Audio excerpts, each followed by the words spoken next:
हमारी कहानी शुरू होती है हमारे हीरो तकुमी से। तकुमी एक बिल्कुल साधारण जापानीज युवक था जिसकी जिंदगी सबसे नॉर्मल तरीके से चल रही थी। अचानक बिना किसी वार्निंग के वो एक पूरी तरह अलग दुनिया में पहुंच गया। वो दुनिया मॉन्स्टर्स से भरी हुई थी। वहां उसके सामने सबसे पहले जो क्रीचर्स आए वो थे सी रैंक रेड वुल्व्स का एक पैक।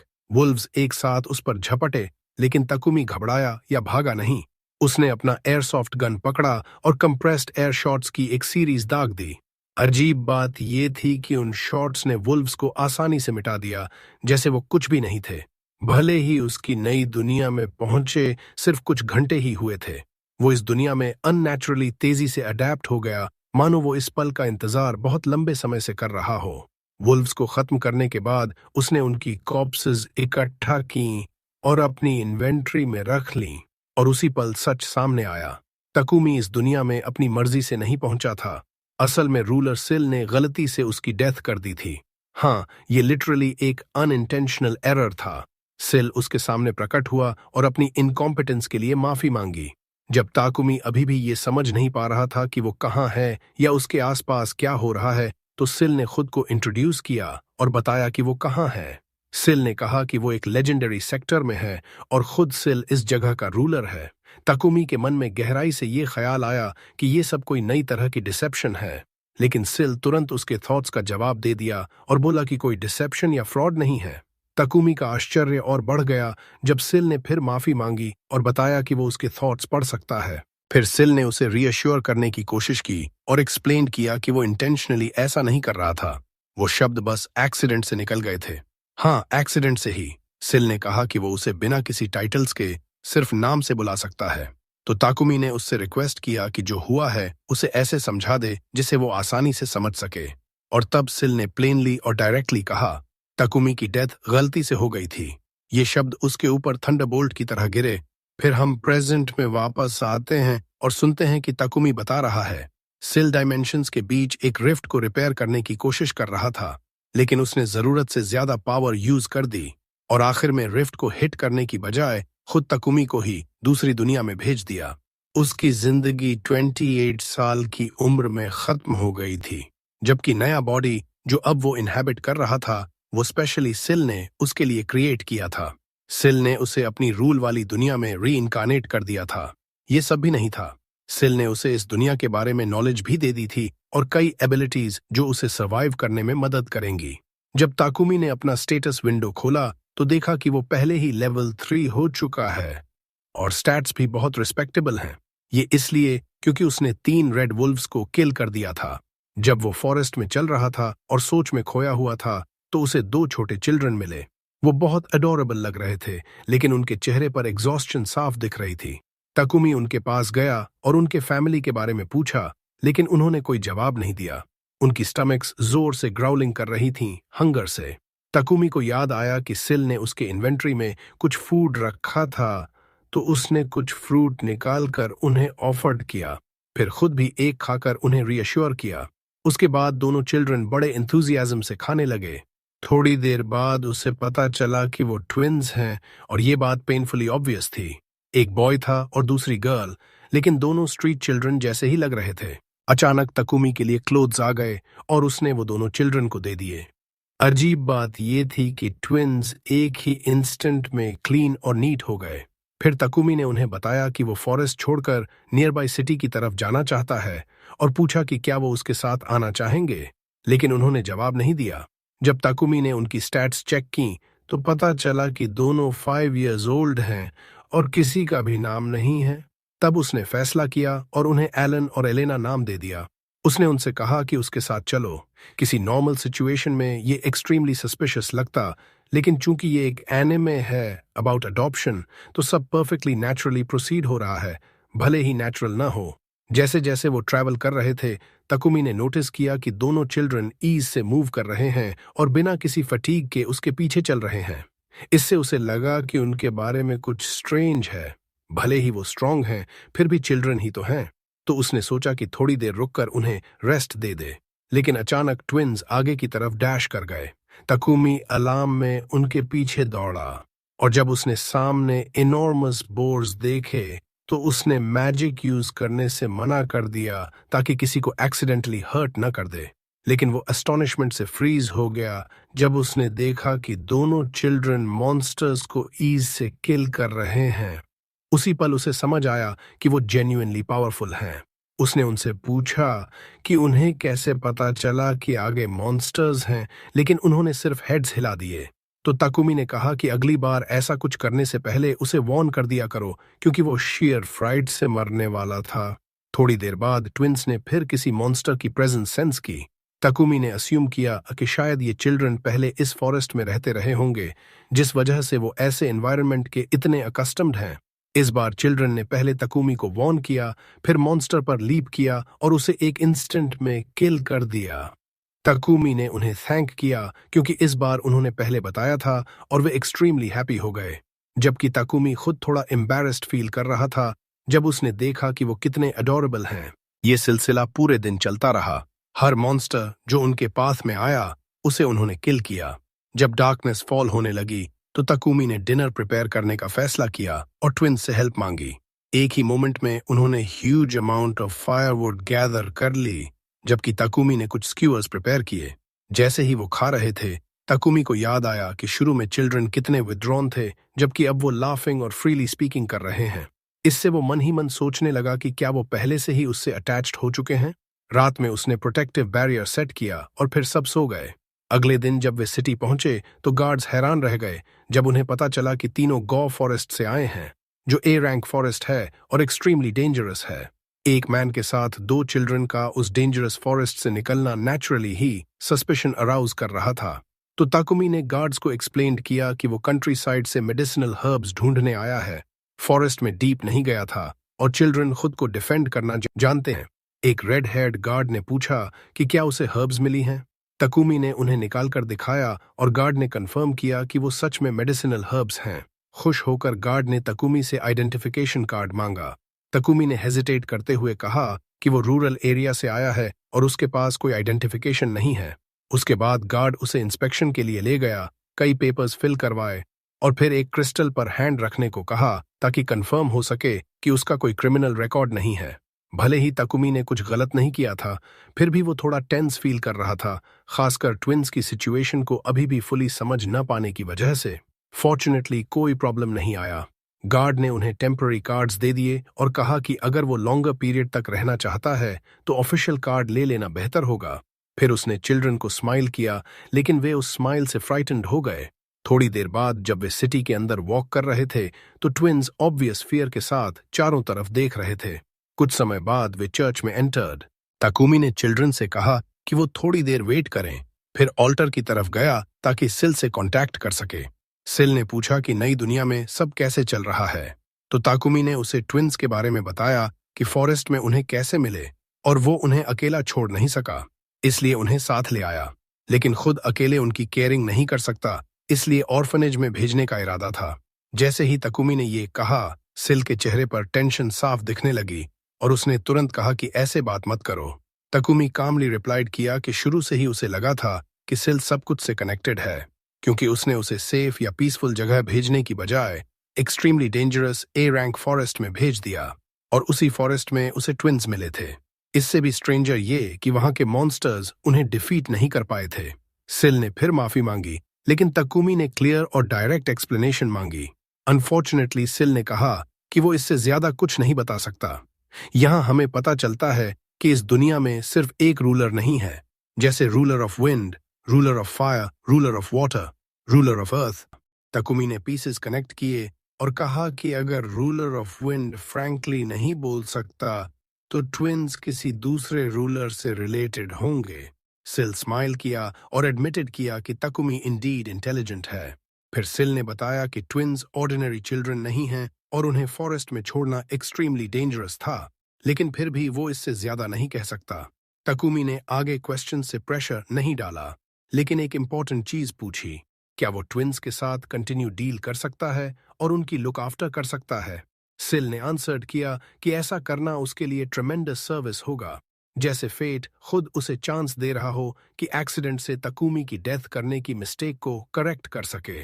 कॉन्वर्सेशन खत्म करने से पहले ताकुमी ने एडमिट किया कि सच में वो कभी ट्विंस को ऑर्फनेज में छोड़ने वाला ही नहीं था।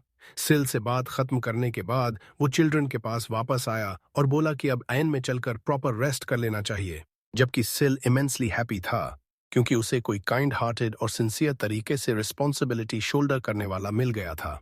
जब वे ईएन पहुंचे तो तकुमी ने दोनों चिल्ड्रन से बेड ट्राई करने को कहा। वे बेड के आइडिया से ही अटली फैसिनेटेड हो गए, मानो पहली बार रियल बेड देख रहे हों, और सिर्फ कुछ मोमेंट्स बाद शेयर एग्जॉस्शन से वे ऑलमोस्ट इमीडिएटली सो गए।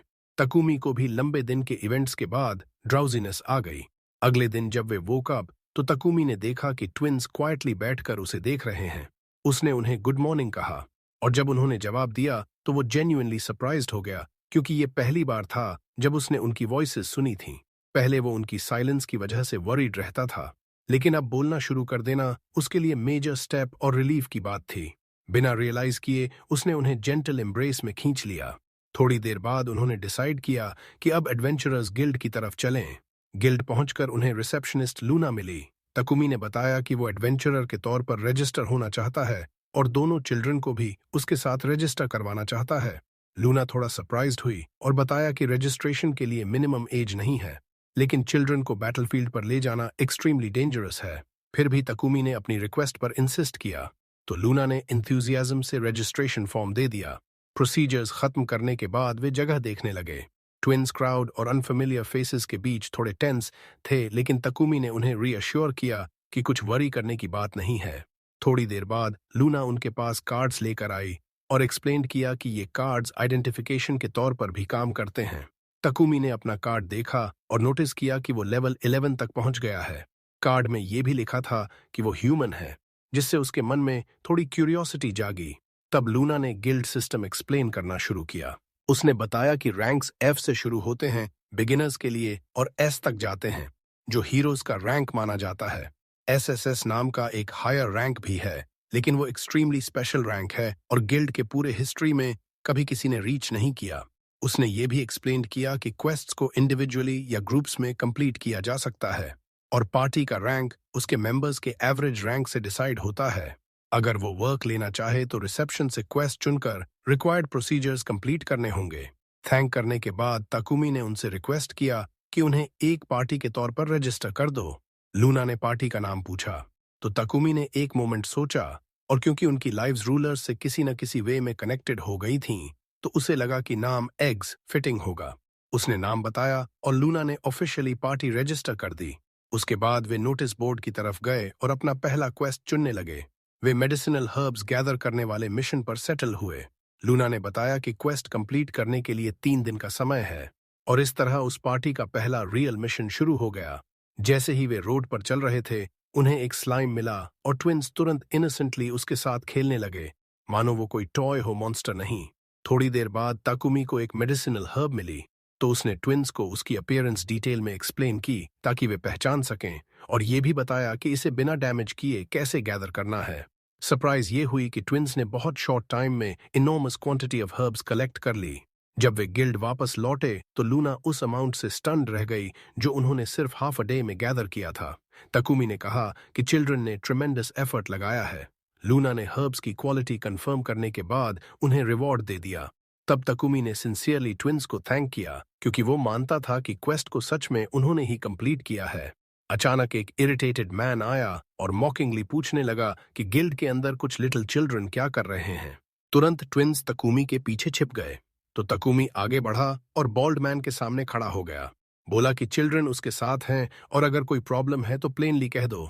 मैन ने एंग्रीली रिप्लाइड किया कि गिल्ड बच्चों के खेलने की जगह नहीं है, बच्चों के खेल के लिए।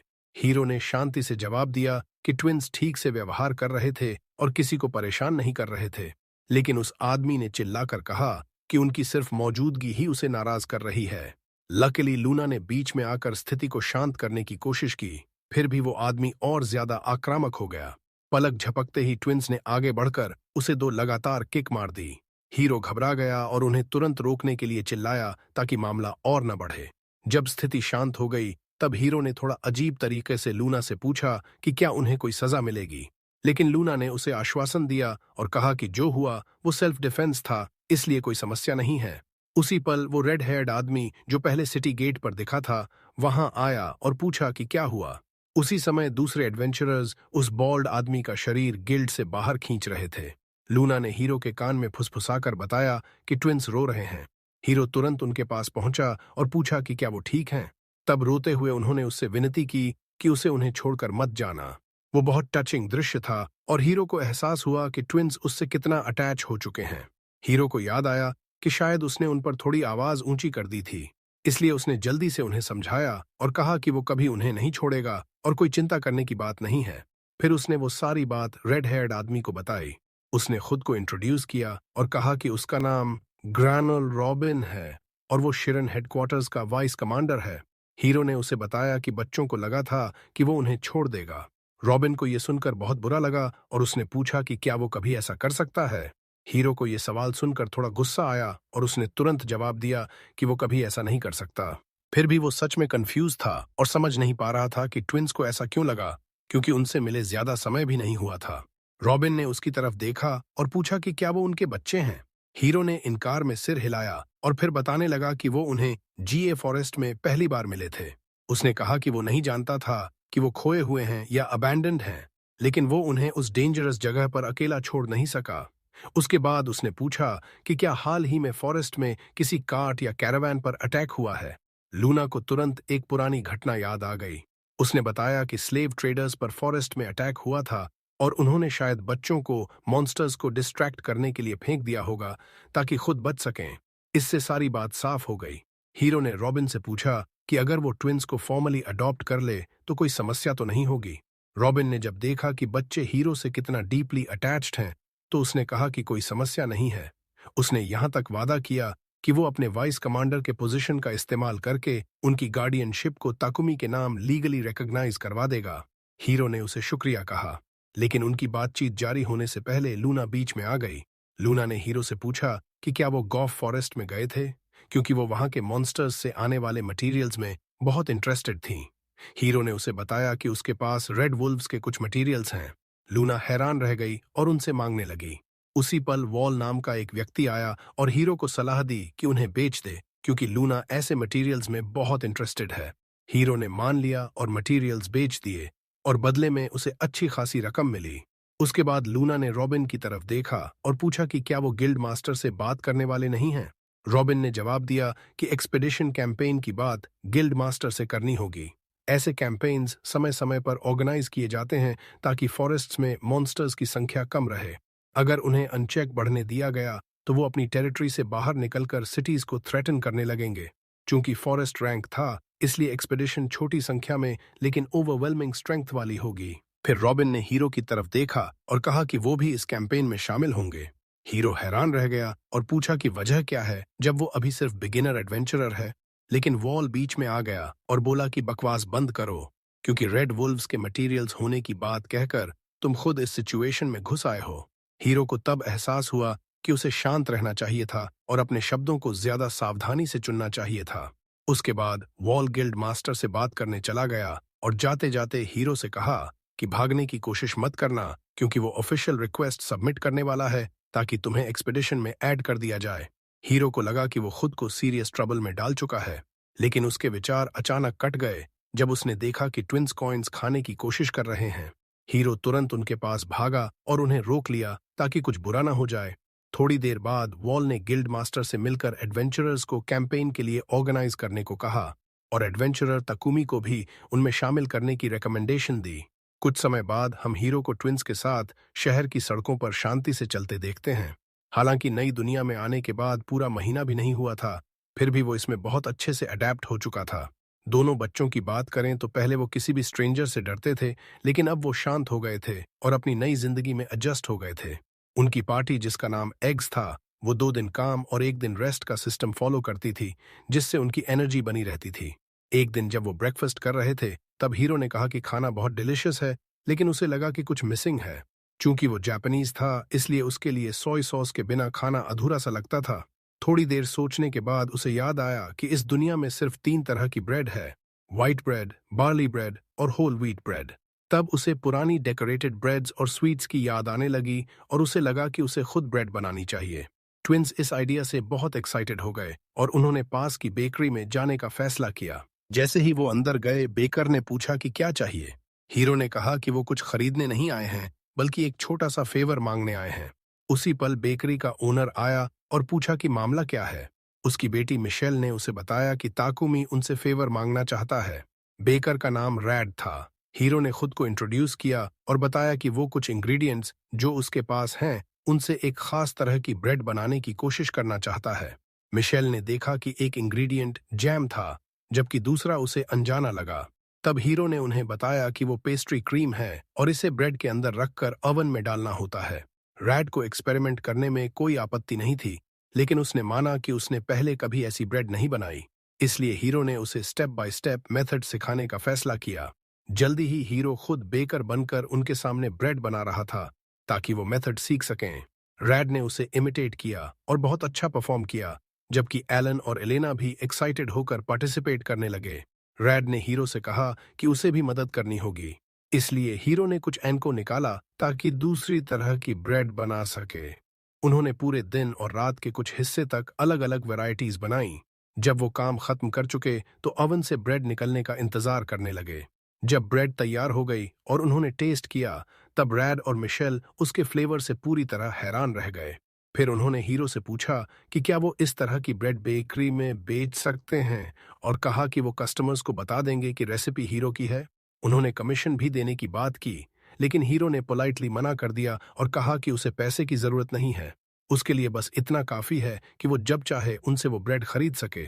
सच कहें तो उसका एटीट्यूड बिल्कुल बिजनेस माइंडेड नहीं था। रैड ने कहा कि वो नई फिलिंग्स और अलग अलग वैरायटीज ट्राई करने के लिए एक्साइटेड है। एलन और एलेना को टेस्ट बहुत पसंद आया और उन्होंने कहा कि वो बहुत सारी खाना चाहते हैं। अगले दिन गिल्ड में लूना ने हीरो का स्वागत स्माइल के साथ किया और उसे प्रमोशन पर बधाई दी। हीरो को लगा था कि शायद थोड़ा बढ़ा होगा, लेकिन जब उसने देखा कि वो लेवल 13 पहुंच गया है और साथ में कुछ स्ट्रेंज स्किल्स जैसे लॉन्ड्री और सोइंग भी अक्वायर कर ली हैं, तो वो सरप्राइज्ड रह गया। सच कहें तो खुद उसे भी ये स्किल्स थोड़ी ऑड लगीं, लेकिन वो डिनाई नहीं कर सकता था कि डेली लाइफ में ये कितनी यूजफुल हैं। लूना ने उसे बधाई दी और कहा कि बिगिनर एडवेंचरर के लिए वो अननेचुरली रैपिड पेस से प्रोग्रेस कर रहा है। उसने ट्विंस की भी तारीफ की और कहा कि साफ दिख रहा है कि वो हार्ड और डिलिजेंटली काम कर रहे हैं। फिर उसने पूछा कि क्या उसने कभी डंजन विजिट करने के बारे में सोचा है। हीरो को तुरंत सिल द्वारा दी गई जानकारी याद आ गई कि इस दुनिया में 108 डंजन्स अलग अलग जगहों पर बिखरे हुए हैं। लूना ने बताया कि साइलिन के पास एक फेमस डंजन है जिसमें 15 फ्लोर्स हैं, और चूंकि सिटी के आसपास मॉन्स्टर्स की संख्या कम है, इसलिए बहुत सारे एडवेंचरर्स वहां जल्दी लेवल्स बढ़ाने जाते हैं। हीरो ने थोड़ा सोचा, फिर ट्विंस से कहा कि वो वहां जा सकते हैं और एक्सप्लोर कर सकते हैं, लेकिन लूना ने उसे चेतावनी दी कि डंजन अपेक्षाकृत पास है, फिर भी पहुंचने में आधा दिन वॉकिंग लगेगी और एक्सप्लोर करने में कई दिन लग सकते हैं। हीरो ने उसे आश्वासन दिया और कहा कि वो सिर्फ वहां जाकर जगह देखना और थोड़ा एक्सप्लोर करना चाहता है। लूना को राहत मिली क्योंकि साफ था कि उसने समझा था कि हीरो पहली विजिट पर पूरा डंजन क्लियर करने वाला है। लेकिन सरप्राइज ये हुई कि जल्दी ही हीरो और ट्विंस डंजन के 3rd फ्लोर तक पहुंच चुके थे। ये एलन और एलेना की वजह से संभव हुआ था, क्योंकि उनमें एस्टोनिशिंग सेंस ऑफ डायरेक्शन था और वो हीरो को गाइड कर रहे थे। जैसे जैसे वो आगे बढ़े, हीरो ने नोटिस किया कि ये अर्थ डंजन है, यानी ज्यादातर मॉन्स्टर्स अर्थ एलिमेंट के हैं। उनके सामने एक जाइगैंटिक मोल जैसा मॉन्स्टर आया, लेकिन वो रिलेटिवली वीक लगा। हीरो ने ट्विंस से कहा कि इसे हैंडल कर लो, लेकिन वो बोल भी नहीं पाया था कि उन्होंने आसानी से उसे किल कर दिया। मॉन्स्टर डिफीट होते ही वैनिश हो गया और लूट छोड़ गया। हीरो ने उन्हें समझाया कि डंजन के मॉन्स्टर्स मरने पर डिसअपियर हो जाते हैं और लूट छोड़ जाते हैं, और कभी कभी ये ड्रॉप्स रेयर या वैल्यूएबल हो सकते हैं। ट्विंस ने जगह खोजी और पाया कि मोल ने सिर्फ एक विस्कर छोड़ा है, इसलिए वो स्माइल करते हुए आगे बढ़ गए। थोड़ी देर बाद हीरो ने सोचा कि अब ब्रेक का समय है और उसे डिनर तैयार करना चाहिए। फिर उसने एक मैजिकल टूल समन किया जो बेसिकली एक स्टोव था। दृश्य बहुत स्ट्रेंज था, लेकिन साफ था कि उसकी एबिलिटीज उसे आसानी से अलग अलग टूल समन करने देती हैं। जल्दी ही खाना तैयार हो गया और ट्विंस ने टेस्ट करके बहुत डिलाइट महसूस की। खाने के बाद वो प्रोटेक्टिव बैरियर के अंदर पीसफुली सो गए, जो उनके आसपास के एरिया को सिक्योर रखता था। जब उन्होंने काफी रेस्ट ले ली तो उन्होंने फिर से जर्नी शुरू की और जो भी मॉन्स्टर मिला उसे डिफीट करते गए। वो फाइटिंग, ईटिंग और रेस्टिंग के इसी पैटर्न में जारी रहे जब तक वो 10th फ्लोर तक नहीं पहुंच गए, जहां उन्हें एक सीक्रेट रूम मिली जिसमें ट्रेजर चेस्ट था। हीरो ने उन्हें बताया कि ऐसे चेस्ट्स में वैल्यूएबल ट्रेजर्स हो सकते हैं, लेकिन उतनी ही आसानी से डेंजरस ट्रैप्स भी हो सकते हैं। इसलिए उसने पहला चेस्ट खुद इंस्पेक्ट करने का फैसला किया। जब कंफर्म हो गया कि वो सेफ है, तब उसने ट्विंस को खोलने दिया। अंदर उन्हें 2 पोशंस मिले, एक माना रिकवरी के लिए और दूसरा हीलिंग के लिए। लूट काफी सिंपल था, लेकिन उसी पल उनके पीछे एक ह्यूज मॉन्स्टर प्रकट हो गया और सिंक्रोनाइज्ड डबल स्ट्राइक से ट्विंस ने एस्टॉनिशिंग स्पीड से उसे किल कर दिया। बैटल के बाद हीरो ने वाइल्ड एप की हाइड ली और ट्विंस एक्साइटेड हो गए सोचकर कि ये हाईली वैल्यूएबल हो सकती है। हीरो को धीरे धीरे नोटिस हो रहा था कि ट्विंस में एक्स्ट्रॉर्डिनरी एबिलिटीज हैं, चाहे कॉम्बैट में हो या आसपास की चीजें सेंसिंग करने में। वो बिना डर के आगे बढ़ रहे थे और कोई भी मॉन्स्टर उनके सामने आता वो ऑलमोस्ट ऑटोमेटिकली डिफीट हो जाता था। इससे हीरो को राहत मिली कि वो बैड लोगों के हाथों नहीं पड़े। शायद यही वजह थी कि सील शुरू से ही उनके बारे में इतना कंसर्न्ड था। फिर भी कभी कभी हीरो को लगता था कि वो उन पर ज्यादा रिलाई करने लगा है। जब वो लॉस्ट होकर सोच रहा था, तब ट्विंस ने उसे आवाज दी और पास के मॉन्स्टर की वार्निंग दी। जब उसने देखा तो वो पॉइजनस मड सर्पेंट था। उसने ट्विंस को वार्न किया और कहा कि इस मॉन्स्टर को उसे हैंडल करने दो। इस बार हीरो ने एक स्टोन उठाई और सर्पेंट पर फेंकी ताकि उसे डिस्ट्रैक्ट कर सके। फिर कटिंग विंड इस्तेमाल करके उसे स्विफ्टली किल कर दिया। तुरंत बाद बीस का स्वॉर्म आ गया। ट्विंस बहुत एक्साइटेड हो गए और खुद से उन्हें फाइट करने की इजाजत मांगी। हीरो ने मान लिया और उन्हें ट्राई करने का चांस दिया। शुरू में उनके स्ट्राइक्स प्रिसाइज नहीं थे, लेकिन उन्होंने हीरो के मेथड को कॉपी किया और स्टोन्स फेंकने लगे, और उसी पल उनकी पावर फ्राइटनिंग तरीके से रिवील हो गई। हीरो खुश होकर उन्हें एंजॉय करते देख रहा था, इसलिए उसने उन्हें फ्रीली फाइट करने दिया, जबकि वो खुद बैठ गया और अपना सामान अरेंज करने लगा। जब ट्विंस ने बीज को डिफीट कर दिया तो उन्होंने मॉन्स्टर्स द्वारा छोड़ा गया हनी कलेक्ट किया और हीरो को दे दिया। हनी देखते ही हीरो बहुत एक्साइटेड हो गया और बोला कि हनी इथिल्डिया में बहुत एक्सपेंसिव मटेरियल्स में से एक माना जाता है। उस पल से ट्विंस हर बी के पीछे पड़ गए जो उन्हें मिली। हंटिंग खत्म करने के बाद हीरो ने उनके लिए फ्रेंच टोस्ट तैयार किया। ट्विंस बहुत ओवरजॉयड हो गए, लेकिन अचानक फिर से बीस का स्वॉर्म आ गया। इस बार हीरो खुद उन्हें हैंडल करने लगा। जब उनकी संख्या बढ़ गई, तब ट्विंस भी बैटल में शामिल हो गए और मदद करने लगे। आखिरकार उन्होंने इनॉर्मस अमाउंट का हनी कलेक्ट किया। फिर वो डंजन में आगे बढ़ते रहे जब तक आखिरकार 15th फ्लोर तक नहीं पहुंच गए। जिस पल उन्होंने मासिव डोर खुला और अंदर घुसते ही वे खुद को एक विशाल हॉल में पा रहे थे। लेकिन जैसे ही वे अंदर कदम रखते, डोर उनके पीछे बंद हो गई और उनके सामने एक विशाल मॉन्स्टर प्रकट हो गया, एक जायंट अर्थवर्म। हीरो तुरंत समझ गया कि इस जगह से तब तक बाहर नहीं निकल पाएंगे जब तक इस मॉन्स्टर को डिफीट नहीं कर देते। इसलिए उसने ट्विंस को कहीं सेफ रहने को कहा, जबकि वह खुद बैटल संभाल लेगा। वर्म ने उसके विंड अटैक से बचने की कोशिश की और मड के गोले फेंककर हमला करने लगा, लेकिन हीरो ने उन अटैक्स को आसानी से तोड़ दिया। फिर सीधा विंड एरो चला दिया और बैटल को जल्दी खत्म कर दिया। लड़ाई खत्म होने के बाद वह थोड़ा हैरान खड़ा रहा और खुद से पूछने लगा, क्या मॉन्स्टर सच में इतना वीक था या ब्लेसिंग्स की वजह से खुद हीरो मजबूत हो गया है? जब वह लूट इकट्ठा करने लगा तो मॉन्स्टर ने बहुत सारे आइटम्स छोड़ दिए थे। उसी पल ट्विंस उसके पैरों से चिपक गए और धीरे से पूछा, फिनिश्ड? हीरो मुस्कुराया और बोला, यस, खुश हूं कि तुम सेफ हो। तभी अचानक उन्होंने उसे अपनी तरफ खींचा और उसके सिर पर थपथपाने लगे जैसे धन्यवाद दे रहे हों। हीरो का चेहरा लाल हो गया और हैरानी से पूछा, आर यू प्रेजिंग मी? उन्होंने हाँ कहा और उसके दिल में गहरी गर्माहट और कृतज्ञता भर गई। उसके बाद एक स्पेशल डिवाइस प्रकट हुआ जो उन्हें डंजन के फर्स्ट फ्लोर पर वापस ले गया। उसके साथ एक एक्स्ट्रा ट्रेजर चेस्ट भी था। जब उसने उसे खोला तो अंदर फायर बॉम्ब्स थे, बॉम्ब्स जो मैजिक से चार्ज होने पर एक्सप्लोड हो जाते थे और फेंकने वाले को उनसे काफी दूर होना पड़ता था। हीरो को लगा कि ये ग्रेनेड्स जैसे हैं, और जब उसने देखा कि ट्विंस उनसे खेलने की कोशिश कर रहे हैं तो वह बहुत अलार्म्ड हो गया। इसलिए उसने जल्दी से उन्हें छीन लिया और समझाया कि ये बेहद डेंजरस हैं। जैसे ही उन्होंने ट्रांसफर ORB को छुआ, वे तुरंत डंजन के बाहर पहुंच गए। हीरो ने उन्हें बताया कि अब सिटी वापस चलने का समय है। रास्ते में ट्विंस ने अचानक दूर खड़े एक डॉग की तरफ इशारा किया, लेकिन वो डॉग बिल्कुल ऑर्डिनरी नहीं था। वो एक फेनरियर था। हीरो ने बीस्ट को एग्जामिन किया और हैरान रह गया जब पता चला कि वो लेवल 25S रैंक फेनरियर है। और उससे भी अजीब बात ये थी कि उसके और हीरो के बीच कॉन्ट्रैक्ट था। हीरो बहुत हैरान हुआ कि ऐसा कॉन्ट्रैक्ट कब बना होगा, और तुरंत उसे याद आया कि सिल ने ही ये काम किया होगा बिना उसे बताए। जैसे ही उसने उसकी तरफ जेस्चर किया, जोल सीधा उसके पास दौड़ आया। हीरो ने देखा कि फेनरियर उसे कुछ इंतजार करते हुए देख रहा है, इसलिए उसने प्यार से उसके सिर पर थपथपाया। फिर ट्विन्स उसके चारों तरफ दौड़ने लगे और उसे घेर लिया। कहने लगे कि इसे नाम जरूर देना चाहिए। हीरो ने उनसे पूछा कि उनका क्या ख्याल है। फिर जोएल नाम सजेस्ट किया। ट्विन्स बहुत एक्साइटेड हो गए और बोले कि उन्हें नाम बहुत पसंद है। बहुत देर बाद आखिरकार वे सिटी पहुंच गए। हीरो ने ट्विन्स को बताया कि जोएल को उनके साथ सिटी में नहीं ले जा सकते क्योंकि ऑर्डिनरी लोग मॉन्स्टर देखकर डर जाएंगे।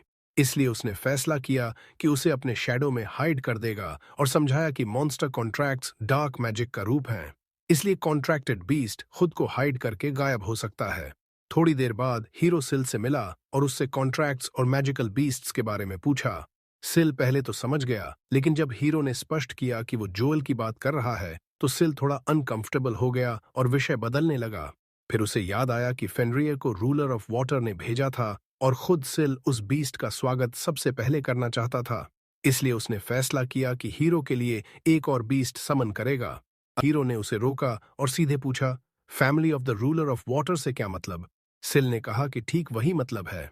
Family of the ruler of water ने जोएल को ग्रैटिट्यूड के तौर पर भेजा है, कुछ और चीजों के साथ। फिर सिल ने सारी आइटम्स हीरो को एक साथ सौंप दी। हीरो ने देखा कि ट्विन्स वाटर एलिमेंट के साथ कंपैटिबल लग रहे हैं, और जब उसने इन्वेंट्री खोला तो सिल द्वारा भेजी गई हर चीज से हैरान रह गया। इसलिए हीरो ने अनमने ढंग से एक्सेप्ट कर लिया क्योंकि उसके पास कोई और चारा नहीं था। उस रात वे थकान से सो गए। अगले दिन जब वे उस जगह पहुंचे जो सिल ने बताया था, तो वहां एक ह्यूज टाइगर और एक जायंट बर्ड उनका इंतजार कर रहे थे। हीरो मुस्कुराया जब उसने इतनी केयरफुल प्रेपरेशन देखी और समझ गया कि सिल ने क्रीचर्स को भेजते समय बिल्कुल केयरलेस नहीं रहा। टाइगर एक सेलेस्टियल टाइगर था, level 25 S rank, air element control कर सकता था और स्काई में आश्चर्यजनक स्पीड से दौड़ सकता था। उसका अपीयरेंस बेहद मजेस्टिक था। जबकि बर्ड एक थंडरहॉक था, level 20 A rank, lightning control करता था और स्विफ्ट और सडन अटैक्स में स्पेशलाइज्ड था।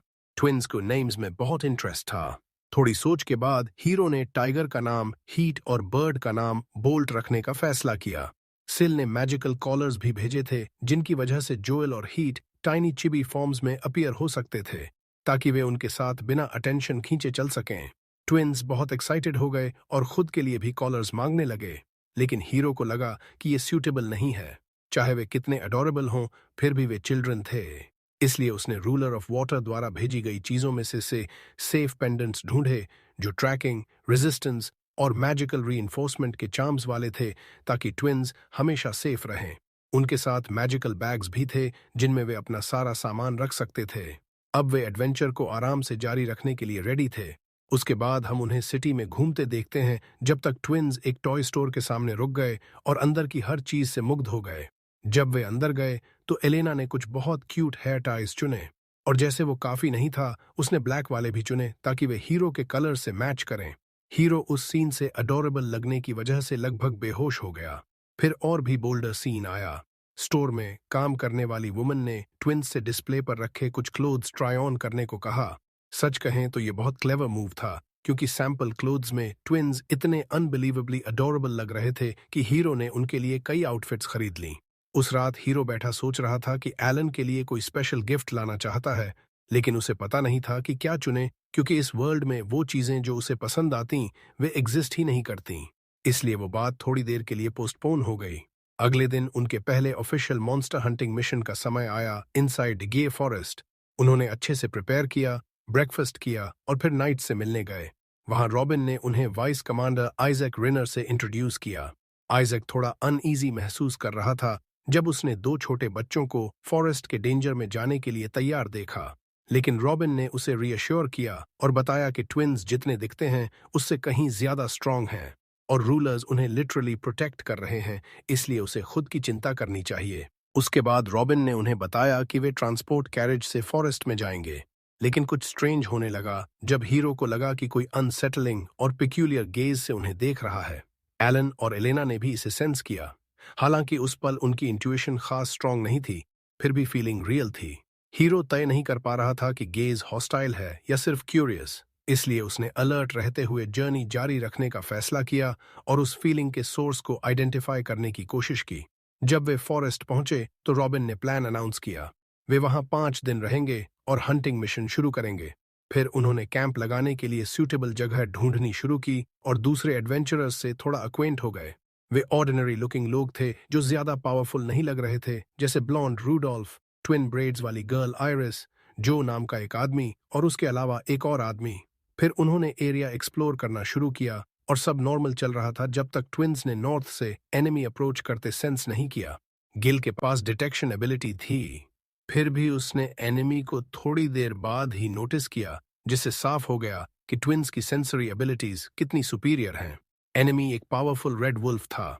नाइट अटैक लॉन्च करने से पहले ही ट्विन्स उसकी तरफ दौड़ पड़े और इनक्रेडिबल स्पीड से उसे फिनिश ऑफ कर दिया, जैसे कोई बॉल से खेल रहे हों। जब हीरो ने ये सीन देखा तो पैनिक हो गया, क्योंकि वह भूल गया था कि आज का प्लान क्वाइटली और बिना अटेंशन खींचे मूव करने का था, लेकिन अब बहुत देर हो चुकी थी। खासकर जब नाइट्स हॉरर से देख रहे थे कि ट्विन्स मॉन्स्टर का कॉप्स टॉय की तरह खींच रहे हैं। हीरो ने टेंशन कम करने की कोशिश की और कहा कि कुछ मूवमेंट और फाइटिंग दूसरों को भी करने दो, लेकिन रॉबिन ने जल्दी समझ लिया कि डिफीटेड वुल्फ सी रैंक था और बोला कि हालांकि वह जानता था कि ट्विन्स टैलेंटेड हैं, लेकिन कभी एक्सपेक्ट नहीं किया था कि वे पूरी टीम को कैरी कर सकते हैं। हीरो के पास कोई चारा नहीं था सिवाय ये बताने के कि ट्विन्स लंबे समय से फॉरेस्ट में रहे हैं, इसलिए नेविगेशन और हैंडलिंग में इतने स्किल्ड हो गए हैं। और सच में सब ट्विन्स के पीछे पीछे चलने लगे, जबकि वे इंपॉर्टेंट प्लांट्स और मटेरियल्स इकट्ठा कर रहे थे। हीरो की सलाह से एलन और एलेना भी मॉन्स्टर्स को किल करने का काम दूसरों पर छोड़ने लगे और उन्होंने टीम को ऑक्स के ग्रुप के खिलाफ बैटल लीड करने दिया। रॉबिन ने उस मौके का फायदा उठाया और कंफर्म किया कि हीरो सिर्फ ई रैंक एडवेंचरर नहीं है, इसलिए उसने रूडोल्फ से कहा कि सिटी लौटते ही हीरो के लिए रैंक इवैल्यूएशन टेस्ट रेकमेंड करे। लेकिन सबसे बड़ा सरप्राइज ये था कि ऑक्स को ग्रुप्स में अटैक नहीं करना चाहिए था और एनिमीज को फॉरेस्ट के इस एरिया में अपीयर ही नहीं करना चाहिए था, जिससे सबको लगा कि कुछ रॉन्ग है। अचानक स्काई में रेड फ्लेयर दिखा और वो सिग्नल था कि दूसरे 2 यूनिट्स में से एक डेंजर में है। समय बहुत इंपॉर्टेंट था, इसलिए हीरो ने विंड की पावर से जल्दी लोकेशन पर पहुंच गया और वहां नाइट को रेड वुल्फ्स के पैक से घिरा हुआ पाया। बिना किसी हेजिटेशन के उसने और उसकी टीम ने उन्हें स्विफ्टली वाइप आउट कर दिया। जब वे दूसरों के पास लौटे तो माहौल फिर जोकिंग और लाफ्टर में बदल गया, जब तक उन्हें फिर वही स्ट्रेंज गेज महसूस नहीं हुआ, लेकिन इस बार वो क्लोजर था। उस रात हीरो शॉक्ड हो गया जब उसने एडवेंचरर्स द्वारा तैयार किए जाने वाले डिनर को देखा। सिर्फ मीट और वेजिटेबल्स वाला सूप, कुछ और नहीं। सच में वो भूख मिटाने के लिए काफी था, लेकिन हीरो की कल्पना से बहुत दूर था। इसलिए उसने पूछा कि आयरिस प्रॉपर मील क्यों नहीं बना रही, लेकिन टीम ने बताया कि उसका कुकिंग सबसे वर्स्ट है और अगर उसे किचन के पास आने दिया तो पॉइजनिंग से मर सकते हैं। इस बात ने हीरो को एक पल के लिए डिसबिलीफ में डाल दिया और वह सोचने लगा कि कैसे पॉसिबल है कि सारी विमेन अच्छी कुकिंग नहीं कर पाती। उसके बाद उसने इंस्ट्रक्शंस दे दिए ताकि वे रिस्पेक्टेबल डिनर बना सकें। अगले दिन हीरो को फिर लगा कि कोई उसे देख रहा है और जैसे जैसे समय बीतता गया फॉरेस्ट और भी स्ट्रेंज हो गया, क्योंकि पूरे दिन उन्हें लगभग कोई मॉन्स्टर्स नहीं मिले। स्थिति ऐसे ही चलती रही जब तक अचानक बदलाव नहीं आया और वे एक जाइगैंटिक ईविल सर्पेंट के सामने नहीं आ गए जो हर फिजिकल और मैजिकल अटैक को विथस्टैंड कर लेता था। हीरो तुरंत समझ गया कि ये एनिमी जेन्युइन डेंजर है, इसलिए उसने एलन और एलेना को डिस्टेंस पर रहने को कहा, जबकि वह और वॉरियर्स उस पर अटैक करने की कोशिश करते रहे, लेकिन कोई फायदा नहीं हुआ। उसी पल हीरो को फिर हॉस्टाइल गेज फील हुआ जो स्पेसिफिकली उस पर फोकस था। उसने उसकी कंसंट्रेशन शैटर कर दी। उसी इंस्टेंट ट्विन्स इंटरवीन करने की कोशिश की, लेकिन मॉन्स्टर ने उन्हें वायलेंट ब्लो मारा और उड़ा दिया। सच में सिचुएशन डेंजरस इसलिए थी क्योंकि इस वर्ल्ड के 2 सबसे छोटे और स्ट्रॉन्गेस्ट बीइंग्स अब जमीन पर पड़े थे। उस पॉइंट पर हीरो का सारा कंपोजर खो गया, शुद्ध फियर और रेज से, क्योंकि किसी की मर्डरस इंटेंट और अपनी गलती की वजह से ट्विन्स को चोट लग गई थी।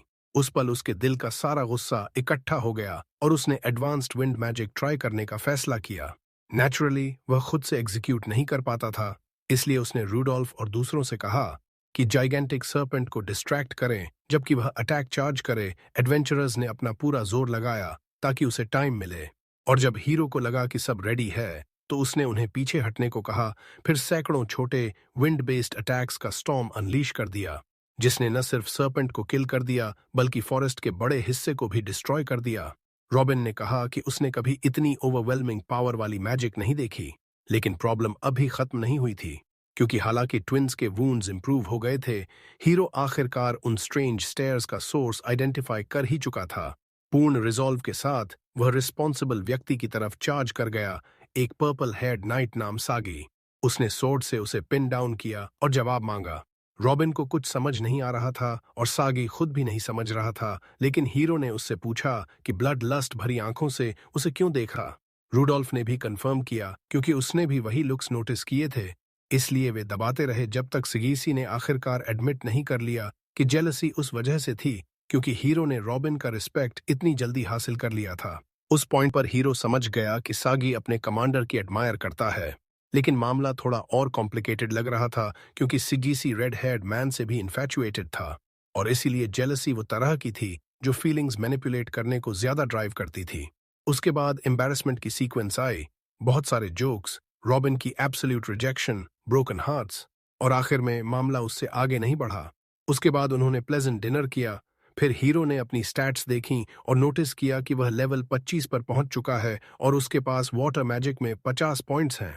ये बात उसे बहुत हैरान कर गई। उसे लगा कि शायद यह सिल की कोई और गिफ्ट है, लेकिन वह बात जल्दी ही पीछे छूट गई जब उन्होंने मिशन खत्म करने का फैसला किया और घायलों का इलाज कराने के लिए शहर लौट आए। अगले दिन टकुमी ने एडवेंचरर्स गिल्ड के गिल्ड मास्टर से मुलाकात की, जिनका नाम यान था। उसे रॉबिन और रुडोल्फ से रिपोर्ट मिली थी और दोनों ने जोर देकर कहा था कि टकुमी का रैंक बढ़ा दिया जाए। एक तरफ तो यह अच्छी बात लग रही थी और वे ट्विंस का भी रैंक बढ़ाना चाहते थे, लेकिन समस्या यह थी कि ऐसे प्रमोशन से उन्हें ज्यादा मुश्किल क्वेस्ट मिलने लगेंगी और खतरा भी बढ़ जाएगा। बहुत सोचने के बाद टकुमी ने साफ साफ कहा कि ट्विंस को अभी सिर्फ डी रैंक पर ही बढ़ाया जाए, ताकि वे सी रैंक और बी रैंक के बीच की क्वेस्ट्स अपेक्षाकृत सुरक्षित तरीके से कर सकें। उसके बाद लूना ने उनके कार्ड अपडेट किए और उनसे कहा कि पिछले एडवेंचर में जो लूट इकट्ठा हुई थी वो सब सौंप दो। लूना इस बात पर बहुत एक्साइटेड थी। फिर हम देखते हैं कि टक्कुमी अपनी बड़ी फैमिली के साथ घूम रहा है और मजे ले रहा है। ट्विंस बचकानी हरकतें कर रहे थे, जैसे मजेदार चेहरे बना रहे थे और जो को बोलना सिखाने की कोशिश कर रहे थे। सच कहें तो यह सुनने में अजीब लग सकता है, लेकिन चूंकि वे दोनों बच्चे बेहद टैलेंटेड थे, इसलिए यह पूरी तरह नामुमकिन नहीं था कि जो एक दिन सच में बोलना सीख जाए। थोड़ी देर बाद टकुमी ने सोचा कि अगर ट्विंस एडवेंचरर्स बनकर काम करने वाले हैं तो उन्हें पैसे मैनेज करना भी सीखना चाहिए। इसलिए उसने उन्हें सब कुछ समझाया जो जानना जरूरी था। कुछ उदाहरणों के बाद ट्विंस मार्केट जाने के लिए तैयार हो गए और कुछ चीजें खरीदने लगे। सभी व्यापारी उनके इंटेलिजेंस से हैरान रह गए। आखिरकार वे लाइब्रेरी पहुंच गए। टकुमी सीधा मैजिक सेक्शन में गया और वहां उसे एक बेहतरीन किताब मिली, जिसकी मदद से वह वाटर एलिमेंट की अपनी एबिलिटी डेवलप करना शुरू कर सकता था। ट्विंस ने पूछा, यह किताब क्या है? और जब वह उन्हें समझाने की कोशिश कर रहा था, तब एक बुजुर्ग और क्यूरियस महिला उनकी बातें सुन रही थी। उसने फैसला किया और उन्हें इलस्ट्रेटेड किताबों का एक सेट गिफ्ट कर दिया, जो पढ़ना सीखने में बहुत परफेक्ट थीं। सच कहें तो टकुमी बहुत लॉन्ग टर्म सोचने लगा था और दूर की नजर से देखें तो यह एक दिन ट्विंस को स्पेस इंजीनियर्स के लेवल तक ले जा सकता था। अगले दिन उन्होंने गिल्ड की रिक्वेस्ट्स लेना जारी रखा और एक छोटी मिशन चुनी जिसमें खोए हुए बिल्ली को ढूंढना था। टकुमी ने अपने साथ फैमिलियर्स को भी समन कर लिया क्योंकि वे मिशन में मददगार साबित होंगे। कई घंटों की तलाश के बाद ट्विंस ने जिद की कि सर्च जारी रखें और आखिरकार उन्हें बिल्ली मिल गई। वह छोटी, प्यारी और बहुत तेज थी। फिर उन्होंने उसे उसके मालिक के पास लौटा दिया। इससे ट्विंस और भी ज्यादा एक्साइटेड हो गए कि और चीजें ढूंढते रहें। लेकिन लूना ने उन्हें बताया कि अब सिर्फ एक ही क्वेस्ट उपलब्ध है, पास के गांव में गॉब्लिन्स को खत्म करना, क्योंकि छोटे रिवॉर्ड की वजह से कोई भी एडवेंचरर इसे लेने को तैयार नहीं था। टकुमी ने इसे उनकी स्किल्स डेवलप करने का अच्छा मौका समझा, इसलिए तुरंत मान गया और इस तरह वे गांव पहुंच गए। जब गांव के चीफ ने उन्हें पहली बार देखा तो उन्हें शक हुआ कि ये लोग कोई काम के होंगे भी या नहीं। उसकी यह रिएक्शन समझ में आने वाली थी। सोचो, तुम्हारी फार्म पर इमरजेंसी है, हर रोज गॉब्लिन्स की टोलियां आकर सब कुछ तबाह कर रही हैं। तुम आर्मी का इंतजार कर रहे हो और अचानक तुम्हारे सामने आते हैं सिर्फ एक आदमी और 2 बच्चे। खुशकिस्मती से टकुमी समझ गया कि पहली छाप अच्छी नहीं बनी है, इसलिए उसने तुरंत अपना आइडेंटिफिकेशन कार्ड दिखाया और बताया कि वह रैंक है। उसके बाद वह आगे बढ़ा और एक बीस्ट को रिलीज कर दिया, या यूं कहें कि उसने ट्विंस को अपने फैमिलियर्स के साथ सारे दुश्मनों पर अटैक करने दिया। ट्विंस ने सच में एक स्लॉटर मचा दिया, पूरा मूवमेंट और खून खराबा। लेकिन उनकी क्यूट अपीयरेंस की वजह से सीन कुछ अजीब सा प्यारा लग रहा था। और भी हैरानी की बात यह थी कि फैमिलियर्स टेलीपैथी से बात कर सकते थे। टकुमी को धुएं की पतली लकीर दिखी और उसे पता चला कि लड़ाई में छोटी आग लग गई है। इसीलिए उसने मौके का फायदा उठाया और वाटर मैजिक किताब से जो सीखा था उसे ट्राई किया। उसने सिंपल चीज से शुरू किया, एक वाटर बॉल, लेकिन एग्जीक्यूशन परफेक्ट नहीं हुई। इसलिए उसे थोड़ी मदद की जरूरत पड़ी, भले ही उसने सीधे माना नहीं। थोड़ी देर बाद एलन और एलेनाना ने प्यार से उसे रीअश्योर किया और धीरे से उसके सिर पर थपथपाया। उसके बाद उन्होंने गांव वालों को अलविदा कहा और गिल्ड लौटकर अपना रिवॉर्ड ले लिया। उस रात ट्विंस ने टकुमी से मछलियों वाली किताब पढ़कर सुनाने को कहा और उसी पल उसे एहसास हुआ कि हालांकि ट्विंस बहुत पावरफुल हैं, लेकिन वे कभी उन जगहों की सीमा से बाहर नहीं गए थे जिन्हें वे जानते थे। जंगल, शहर और पास की कुछ जगहें बस। अगले दिन उन्होंने दुनिया भर में घूमने की यात्रा शुरू करने का फैसला किया और उनका पहला डेस्टिनेशन दक्षिण में स्थित एक कोस्टल शहर था। फिर उन्होंने उन सभी लोगों से विदाई ली जिनसे हाल के एडवेंचर्स में मुलाकात हुई थी, जैसे रॉबिन, इसाक, बेकर और लूना। लूना बहुत उदास थी और उनसे जल्दी लौट आने को कह रही थी। एक पल के लिए टकुमी को लगा कि शायद उसे पसंद करती है और उसकी वापसी का इंतजार कर रही है, और उसने सोचा कि वह शायद उसकी होमलैंड में छोड़ी हुई कोई स्वीट हार्ट जैसी है, जिससे उसका चेहरा शर्म से लाल हो गया। लेकिन असलियत यह थी कि वह जो चीज मिस कर रही थी वह दुर्लभ मटेरियल थे जो वे ढूंढ लाए थे। उसके बाद वे बेकर के पास गए, फिर दुकान में काम करने वाली लड़की से मिले और फिर सिल से, जो उनकी यात्रा के लिए बेहद एक्साइटेड लग रहा था, और कहा कि वह दूसरे टेम्पल में उनका इंतजार करेगा। लेकिन अचानक एक बदसूरत बूढ़ा आदमी ने उन्हें रोक लिया और घोषणा कर दी कि ये बच्चे उसके हैं। दुर्भाग्य से उसके शब्दों में कुछ सच्चाई थी, क्योंकि हमें पास्ट का एक फ्लैशबैक दिखाया गया। वह उन गुलाम बच्चों को कैरेज में लेकर जा रहा था। जब उसे मॉन्स्टर्स मिले तो उसने ट्विंस को जंगल में बेट के रूप में छोड़ दिया और खुद भाग गया। टकुमी ने तो कभी भी उसकी बात सुनने का इरादा नहीं रखा था, लेकिन ट्विंस का डर उसे कंफर्म कर गया कि बूढ़ा सच्चाई बोल रहा है और वह पूरी तरह से वायल इंसान है। ट्विंस को डिटेल्स बताने की जरूरत नहीं पड़ी। टकुमी समझ गया कि उस आदमी की स्वार्थी वजह से वे जंगल में अकेले छोड़ दिए गए थे, बिना किसी सुरक्षा के। और जाहिर है उस पॉइंट पर साफ हो गया कि असल में मॉन्स्टर्स को ही ट्विंस से डरना चाहिए था। लेकिन इससे यह बात नहीं बदलती कि उन्होंने एक बहुत ही टेरेबल अनुभव गुजारा था, जिसे कोई भी बच्चा कभी नहीं सहना चाहिए। इसके अलावा वह बूढ़ा आदमी बेहद घिनौना और धोखेबाज था, और यह नजरअंदाज नहीं किया जा सकता कि वह लोगों को गुलाम बना रहा था। समस्या यह थी कि इस दुनिया में गुलामी, जैसा कि ज्यादातर फैंटेसी वर्ल्ड्स में होता है, पूरी तरह नॉर्मल और सोशली एक्सेप्टेड मानी जाती थी, और इसे बाइंडिंग स्पेल्स से साबित किया जाता था, जो मास्टर और सर्वेंट के बीच का एक तरह का कॉन्ट्रैक्ट था। खुशकिस्मती से ट्विंस पर ऐसा कोई निशान नहीं था, इसलिए उस आदमी के पास अपना क्लेम साबित करने का कोई तरीका नहीं था, और टकुमी को उसकी बात सुनने या मानने की कोई मजबूरी नहीं थी। फिर भी बूढ़ा आदमी जिद करता रहा और दोहराता रहा, जिससे टकुमी इतना गुस्सा हो गया कि सोचने लगा कि उसे हमेशा के लिए सुला दे। यूं कहें, जैसे ही उसका गुस्सा बढ़ा, उसने खुद को शांत करने की कोशिश की। ठीक उसी पल रॉबिन और इसाक आ गए और उसके साथ खड़े हो गए, फिर सारी एविडेंस टेबल पर रख दी। टकुमी ही ट्विंस का असली गार्जियन था। ट्विंस पर कोई बाइंडिंग स्पेल मार्क नहीं था, और उस वायल बूढ़े आदमी के इरादे बिल्कुल साफ ईविल थे। इसलिए उसे ले जाकर गिरफ्तार कर लिया गया, अटेम्प्टेड किडनैपिंग के आरोप में, जिसकी सजा शायद उसकी जान तक ले सकती थी। उसके बाद टकुमी ने ट्विंस से कहा कि वह उनके साथ तब तक रहेगा और उनकी रक्षा करेगा जब तक वे चाहें। ट्विंस ने उसे इतनी खुशी से गले लगा लिया, और पहली बार वे सच में खुशी से भर गए, क्योंकि अब उन्हें किसी पर भरोसा करने वाला मिल गया था। एक बार यह समस्या सुलझ जाने के बाद वे आखिरकार अपनी यात्रा शुरू करने को तैयार हो गए। एक यात्रा जो बैटल्स, मॉन्स्टर्स और स्वादिष्ट खाने से भरी थी। कई दिनों बाद वे समुद्र तक पहुंच गए। एलन और एलेना खुशी से फूले नहीं समा रहे थे, जबकि टकुमी अपने मन में इस नए वर्ल्ड में बिताए समय को याद कर रहा था, और एहसास हुआ कि वह यहाँ सिर्फ 2 महीने से है। फिर भी वे 2 महीने उसकी जिंदगी के सबसे खुश महीने थे, क्योंकि हर दिन, चाहे कितना भी सिंपल लगे, जब वह ट्विंस के साथ बिताता तो एक नया एडवेंचर बन जाता था। चीजें और ज्यादा एक्साइटिंग हो जाती हैं जब वे एक युवा मरमेड से मिलते हैं जिसका नाम मोलिना है। वह उसे अचानक पहचान लेती है और पूछती है कि क्या वह वही टकुमी है जिसके बारे में अफवाहें चल रही हैं। वह कंफर्म करता है कि हाँ, वह टकुमी ही है। फिर सोचता है कि वह उसका नाम कैसे जानती है। मोलिना बताती है कि उसने वाटर के रूलर की सर्वेंट्स में से किसी से उसके बारे में सुना है।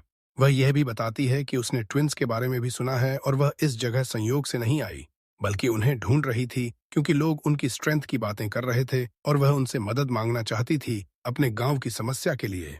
टकुमी कहता है कि वे इतने स्ट्रांग नहीं हैं, हालांकि अंदर से वह खुद इस पर पूरी तरह यकीन नहीं करता।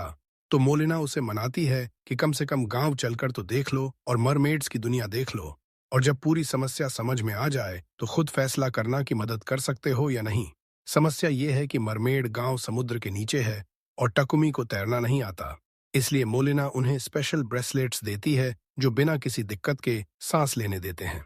जैसे ही वे समुद्र में घुसते हैं, ट्विंस शानदार स्किल और मूवमेंट दिखाते हैं, और जब पहले समुद्री मॉन्स्टर्स से मुलाकात होती है तो वे उन्हें आसानी से हरा देते हैं। जब वे मोलिना के गांव पहुंचते हैं तो वह उन्हें बताती है कि समस्या हाल ही में डूबी हुई एक शिप की है जो अब एक गुफा के एंट्रेंस को ब्लॉक कर रही है जहां वे कोरल कल्टीवेट करते हैं। शिप बहुत बड़ी थी और उनके पास न तो टूल्स थे और न ही इतने लोग कि उसे हटा सकें। इसीलिए मोलिना पूछती है कि क्या वे मदद कर सकते हैं। टकुमी शिप को देखता है और सोचता है कि वह किस अजीब स्थिति में फंस गया है, लेकिन सच में यह उसके लिए बहुत आसान है क्योंकि एक टच भर से वह शिप को अपने इन्वेंट्री में स्टोर कर सकता है। यह एबिलिटी देखकर मोलिना हैरानी से कांप उठती है। अगर उसके पैर होते तो जरूर कांप रहे होते। वह बस शुक्रिया कहती है और उन्हें हाई प्रीस्टेस से मिलवाने के लिए आमंत्रित करती है जो गांव की रक्षा करती है। उन्हें एक विशाल पैलेस में जाना पड़ता है ताकि उस तक पहुंच सकें, और यहीं से सच में एक्साइटिंग पार्ट शुरू होता है, क्योंकि जब वे प्रीस्टेस के सामने पहुंचते हैं तो उन्हें नीले बालों वाली एक मरमेड मिलती है जो उनके नाम ले लेकर बुलाती है। साफ संकेत था कि वह उनकी उम्मीद कर रही थी। वह युवती इतनी खूबसूरत थी कि टकुमी और ट्विंस दोनों ही हैरान रह गए। जैसे ही टकुमी उसे देखता है उसे लगता है कि वह किसी प्रिंसेस जैसी लग रही है, जबकि ट्विंस उसकी खूबसूरती पर मंत्रमुग्ध खड़े हैं। टकुमी मौके का फायदा उठाता है और उनके गर्मजोशी भरे स्वागत के लिए शुक्रिया कहता है, लेकिन वह कहती है कि शुक्रिया तो उसे कहना चाहिए क्योंकि उसने वाटर के रूलर के फॉलोअर्स से उसके बारे में सुना है जो उसे उनका सेवियर बताते हैं। और यहाँ एक साफ सवाल मन में आता है, आखिर वह अटेंडेंट कौन है जिसका जिक्र बार बार हो रहा है। किसी पॉइंट पर शक लगभग प्रीस्टेस की तरफ ही इशारा कर रहे थे। टकुमी भी हैरान है और समझ नहीं पा रहा कि उस शख्स ने उनके बारे में क्या कहा होगा। इसलिए वह पूछता है कि क्या बहुत से लोग उसके अचीवमेंट्स के बारे में जानते हैं, क्योंकि उसे थोड़ी बेचैनी हो रही है कि खबर फैल रही है और ज्यादा लोग उसकी आइडेंटिटी, उसके साथ घूमने वाले लोगों और उनकी स्ट्रेंथ के बारे में जान रहे हैं। प्रीस्टेस उसे रीअश्योर करती है कि ऐसी बातें बहुत कम लोग ही जानते हैं। उसके बाद मोलिना शिप वाली सारी डिटेल्स बताती है और कैसे टकुमी ने उन्हें बचाया, जिसकी वजह से उनकी नजरों में वह ट्रू सेवियर बन गया। बाद में वे गॉल्डो से मिलते हैं जो प्रीस्टेस के साथ मिलकर जगह को गवर्न करता है जैसे मेयर। वह टेडियस पॉलिटिकल और एडमिनिस्ट्रेटिव काम संभालता है, जबकि वह अपनी सुप्रीम मैजिकल पावर से रूलर से कम्युनिकेशन रखती है। और सच कहें तो वे उसके लिए सिर्फ इतना ही कर सकते हैं कि जो उसने किया उसके लिए रिवॉर्ड दें। इसीलिए प्रीस्टेस कहती है कि जो चाहे मांग लो। टकुमी का चेहरा शर्म से लाल हो जाता है और किसी को नहीं पता कि उस पल उसके मन में क्या चल रहा था। फिर उसे अपने सभी फेल्ड अटेम्प्ट्स याद आते हैं जिसमें वह सिंपल वाटर बॉल भी नहीं कास्ट कर पाया था। इसलिए वह उनसे इंटेंसिव मैजिक लेसन्स मांगता है ताकि वह इसे इस्तेमाल करना सीख सके। वह बताता है कि वाटर मैजिक के उसके पिछले सभी अटेम्प्ट्स फेल हो चुके हैं और ट्विंस ने तो पहले कभी ट्राई भी नहीं किया, मतलब वे स्क्रैच से शुरू कर रहे हैं। गॉल्डो उन्हें मदद करने का फैसला करता है, लेकिन प्रीस्टेस को लगता है कि यह अकेला काफी नहीं है जो प्रॉपर रिवॉर्ड कहलाए। फिर भी टकुमी जिद करता है कि उसे पैसे नहीं चाहिए। तब मोलिना एक और आइडिया देती है कि गांव को जो चीज नहीं चाहिए लेकिन उनके लिए बहुत यूजफुल होगी वह उन्हें दे दें। पूरी सीरियसनेस में वह उन्हें एक जगह ले जाती है जो कचरे जैसी लग रही थी, लेकिन इससे पहले कि वे गलत समझें, साफ हो जाता है कि गांव वाले जो रिफ्यूज समझते हैं वह कुछ और नहीं बल्कि मोतियों या शेलफिश से निकाले गए पत्थर हैं जिन्हें खाने के बाद निकाला जाता है। प्रीस्टेस उनसे माफी मांगती है और कहती है कि उसे थोड़ी शर्मिंदगी हो रही है कि उन्हें इस जगह लाई, लेकिन वह बताती है कि इंसान अजीब तरह से इन चीजों के प्रति हमेशा क्यूरियस रहते हैं। टकुमी कहता है कि कोई समस्या नहीं है, और सच कहें तो उनके चेहरों पर खुशी के निशान साफ दिख रहे थे। इसलिए वह मौका नहीं गंवाता और सारी चीजें अपने इन्वेंट्री में स्टोर कर लेता है। उसके बाद वे लग्जरी डिनर करते हैं जब तक मैजिक लेसन्स का समय नहीं हो जाता। वहां बुजुर्ग आदमी उन्हें मैजिक की बेसिक्स और कुछ ट्रिक्स समझाने लगता है और टकुमी एलन और एलेना की एबिलिटी देखकर हैरान रह जाता है कि वे पहली बार में ही इंस्ट्रक्शन समझ रहे हैं। गॉल्डो बेसिक्स सिखाने के बाद प्रीस्टेस के साथ वापस चले जाते हैं और ट्विंस को पूरा दोपहर प्रैक्टिस करने देते हैं, जब तक एकदम अचानक बदलाव होता है। टकुमी को ध्यान जाता है कि ट्विंस पानी से आ रही किसी क्रीचर से डर गए हैं, इसलिए वो अपनी डिटेक्शन एबिलिटी इस्तेमाल करके देखना चाहता है कि वो क्या है। लेकिन सच में उसे करने की जरूरत नहीं पड़ती, क्योंकि बस 1 सेकंड बाद वो क्रीचर पानी की सतह से बाहर निकल आता है और पता चलता है कि वो पूरी तरह पानी से बना हुआ कोई बीइंग है। दूसरी तरफ हम देखते हैं कि सिल माया को डांट रहा है, जो वेंडेल के फॉलोअर्स की लीडर है। वेंडेल वाटर का रूलर है। सिल बहुत गुस्सा है क्योंकि माया ही थी जिसने सबसे पहले मरमेड्स के पास जाकर टकुमी और ट्विंस की सारी एडवेंचर्स के बारे में बता दिया था। जब वो पूछता है कि तूने ऐसा क्यों किया, तो माया मान लेती है कि वो बस थोड़ी देर के लिए देखने गई थी कि वो कैसे कर रहे हैं। और जब उसे लगा कि मरमेड्स कोई प्रॉब्लम फेस कर रही हैं, तो उसने मदद करने के लिए हिंट दे दिया कि एक ह्यूमन है जो मदद कर सकता है। अगर सवाल ये है कि उसने वाटर के रूलर को सीधे क्यों नहीं बताया, तो यहाँ हमें ये भी पता चलता है कि रूलर्स के पास ह्यूमन वर्ल्ड में इंटरवीन करने की सीमित संख्या होती है, इसीलिए उनका सबसे अच्छा ऑप्शन टकुमी की तरफ मुड़ना था। फिर भी सिल कहता है कि हम उस पर बहुत बड़ा कर्ज चढ़ा रहे हैं और उसे सिर्फ एक और प्रॉब्लम सॉल्व करने के लिए वहां ले जाना उसके बोझ को और बढ़ा रहा है। कितना भी आसान टास्क हो, टकुमी से पहले पूछना जरूरी है। सिल ने इस मिशन को सिर्फ इसलिए अलाउ किया क्योंकि आखिर में लड़के और ट्विंस को भी फायदा हुआ। माया चली जाती है, लेकिन सिल का गुस्सा और बढ़ जाता है जब उसे याद आता है कि ये सब सिर्फ इसलिए हो रहा है क्योंकि वेंडेल आलसी है और वाटर के रूलर होने के नाते अपना काम नहीं कर रहा। फिर भी उसकी शिकायतें बीच में ही रुक जाती हैं जब उसका असिस्टेंट कुछ अजीब चीज नोटिस करता है। टकुमी के साथ क्या हो रहा है और वो कौन है जो वाटर बीस्ट के क्लॉज से अपनी जान गंवाने वाला लग रहा है? शायद ये थोड़ी एग्जैजरेशन है। हम वापस ट्विंस के पास जाते हैं और देखते हैं कि वो क्रीचर पूरी तरह पानी से नहीं बना है, बल्कि वो एक विशाल ड्रैगन है जो वाटर को कंट्रोल करता है। और इससे भी बुरा ये कि वो कोई ऑर्डिनरी जायंट मॉन्स्टर नहीं है, क्योंकि जब अप्रेजल होता है तो पता चलता है कि ये लेवायथन है और वाटर के रूलर का सर्वेंट है। हालांकि पहली नजर में लगता है कि ये उन पर अटैक करने वाला है, लेकिन ये बस रुक जाता है और उन्हें घूरने लगता है, जैसे उनकी एग्जिस्टेंस को एनालाइज कर रहा हो। अचानक ड्रैगन बोलता है और पूछता है, Why are the children of the ruler of water with the servant of the ruler of wind? ये शब्द टकुमी के लिए बहुत बड़ा शौक है, इसलिए वो ड्रैगन से ट्विंस के बारे में पूछता है कि ये वाटर के रूलर के चिल्ड्रन हैं। नेचुरली वो बेवकूफ नहीं है और उसी पल उसकी सस्पिशंस कंफर्म हो जाती हैं, क्योंकि लेवायथन मान लेता है कि ये दोनों सच में वाटर के रूलर के चिल्ड्रन हैं। ये भी मानता है कि जब ये पैदा हुए थे तो वो खुद इनकी प्रोटेक्शन की जिम्मेदारी संभाल रहा था और कुछ समय तक करता रहा, लेकिन ड्रैगन होने के नाते वो ह्यूमन लैंड्स में हमेशा रहकर प्रोटेक्ट नहीं कर सकता था। बात की खूबसूरत बात यह है कि फेट ने उन्हें फिर से मिला दिया और इसीलिए ये प्रपोज करता है कि वो टकुमी के साथ टेम्पररी पैक्ट बना लें। इस तरह उनके बीच बॉन्ड तो रहेगा, लेकिन मास्टर और सर्वेंट वाला रिलेशनशिप नहीं होगा, बल्कि ऐसा रिलेशनशिप होगा जिससे टकुमी जब जरूरत पड़े तो इसे बुला सके और ये खुद डिसाइड करेगा कि आएगा या नहीं। टकुमी इससे अग्री कर लेता है और अग्रीमेंट सील करने के लिए वो इसे नाम देता है काइसर। ड्रैगन ट्विंस को भी अपने साथ रहने का मौका देता है, लेकिन ट्विंस टकुमी से चिपक जाते हैं और कहते हैं कि उनके लिए वो फादर जैसा है। काइजर ये देख लेता है, डराने के लिए सॉरी कहता है, फिर उन्हें कुछ स्केल्स देता है जिनसे वो उसका लोकेशन जान सकेंगे और उसके बाद उन्हें मरमेड विलेज तक एस्कॉर्ट कर देता है। वे वहां सिर्फ फाइनल फेयरवेल करने के लिए लौटते हैं। हालांकि प्रीस्टेस और मोलिना कहती हैं कि कुछ और दिन रुक जाओ, लेकिन टकुमी उन्हें समझाता है कि उनके सामने अब भी लंबा जर्नी है। फिर भी दोनों लड़कियां मान लेती हैं और रास्ते के लिए स्वादिष्ट फूड तैयार कर देती हैं। वहां से वे सरफेस की तरफ चढ़ना शुरू करते हैं और अलग अलग तरह के एनिमीज से लड़ते हुए। और नेचुरली ये कहने की जरूरत नहीं कि आलन और एलेना ही लगभग सारा काम संभाल लेते हैं। ये सब नहीं, क्योंकि ट्विंस मॉन्स्टर के कोर्स को भी बड़ी कुशलता से शैटर कर रहे हैं, जैसे रोजमर्रा का एक्सरसाइज कर रहे हों। अचानक, जबकि वे अभी भी अंडर वाटर हैं, उन्हें एक बहुत बड़ी स्टोन स्ट्रक्चर दिखाई देती है। जगह का अपीयरेंस इतना इम्पोजिंग है कि टकुमी तुरंत सोचता है कि ये किसी डंजन या हिडन रूइन का एंट्रेंस होना चाहिए। वो सोचता है कि इसे इग्नोर करके आगे बढ़ जाएं। लेकिन यहाँ के ट्रू डिसीजन मेकर्स के दूसरे प्लान हैं, क्योंकि ट्विंस की क्यूरियोसिटी उनके साइज से कहीं ज्यादा बड़ी है और वे एडवेंचर में घुसकर सब कुछ देखने का फैसला कर लेते हैं, चाहे कितना भी खर्चा हो। धीरे धीरे वे डंजन में दाखिल होते हैं और लकीली उस समय कोई एनिमी नहीं मिलता। उल्टा वे एक जगह पहुंचते हैं जहां लाइट भरी हुई है, फ्रेश एयर है और एक टेलीपोर्टेशन डिवाइस है जो डंजन का स्टार्टिंग पॉइंट निकलता है। अपनी अप्रेजल एबिलिटी से टकुमी को पता चलता है कि ये डंजन नंबर 53 है और इसका नाम सजुनामी है। ये मीडियम लेवल डंजन है जिसमें 13 फ्लोर्स हैं और यहाँ वहाँ कई टेलीपोर्टेशन डिवाइसेस बिखरे हुए हैं ताकि अगर सडन डेंजर आए तो कोई भी एस्केप कर सके।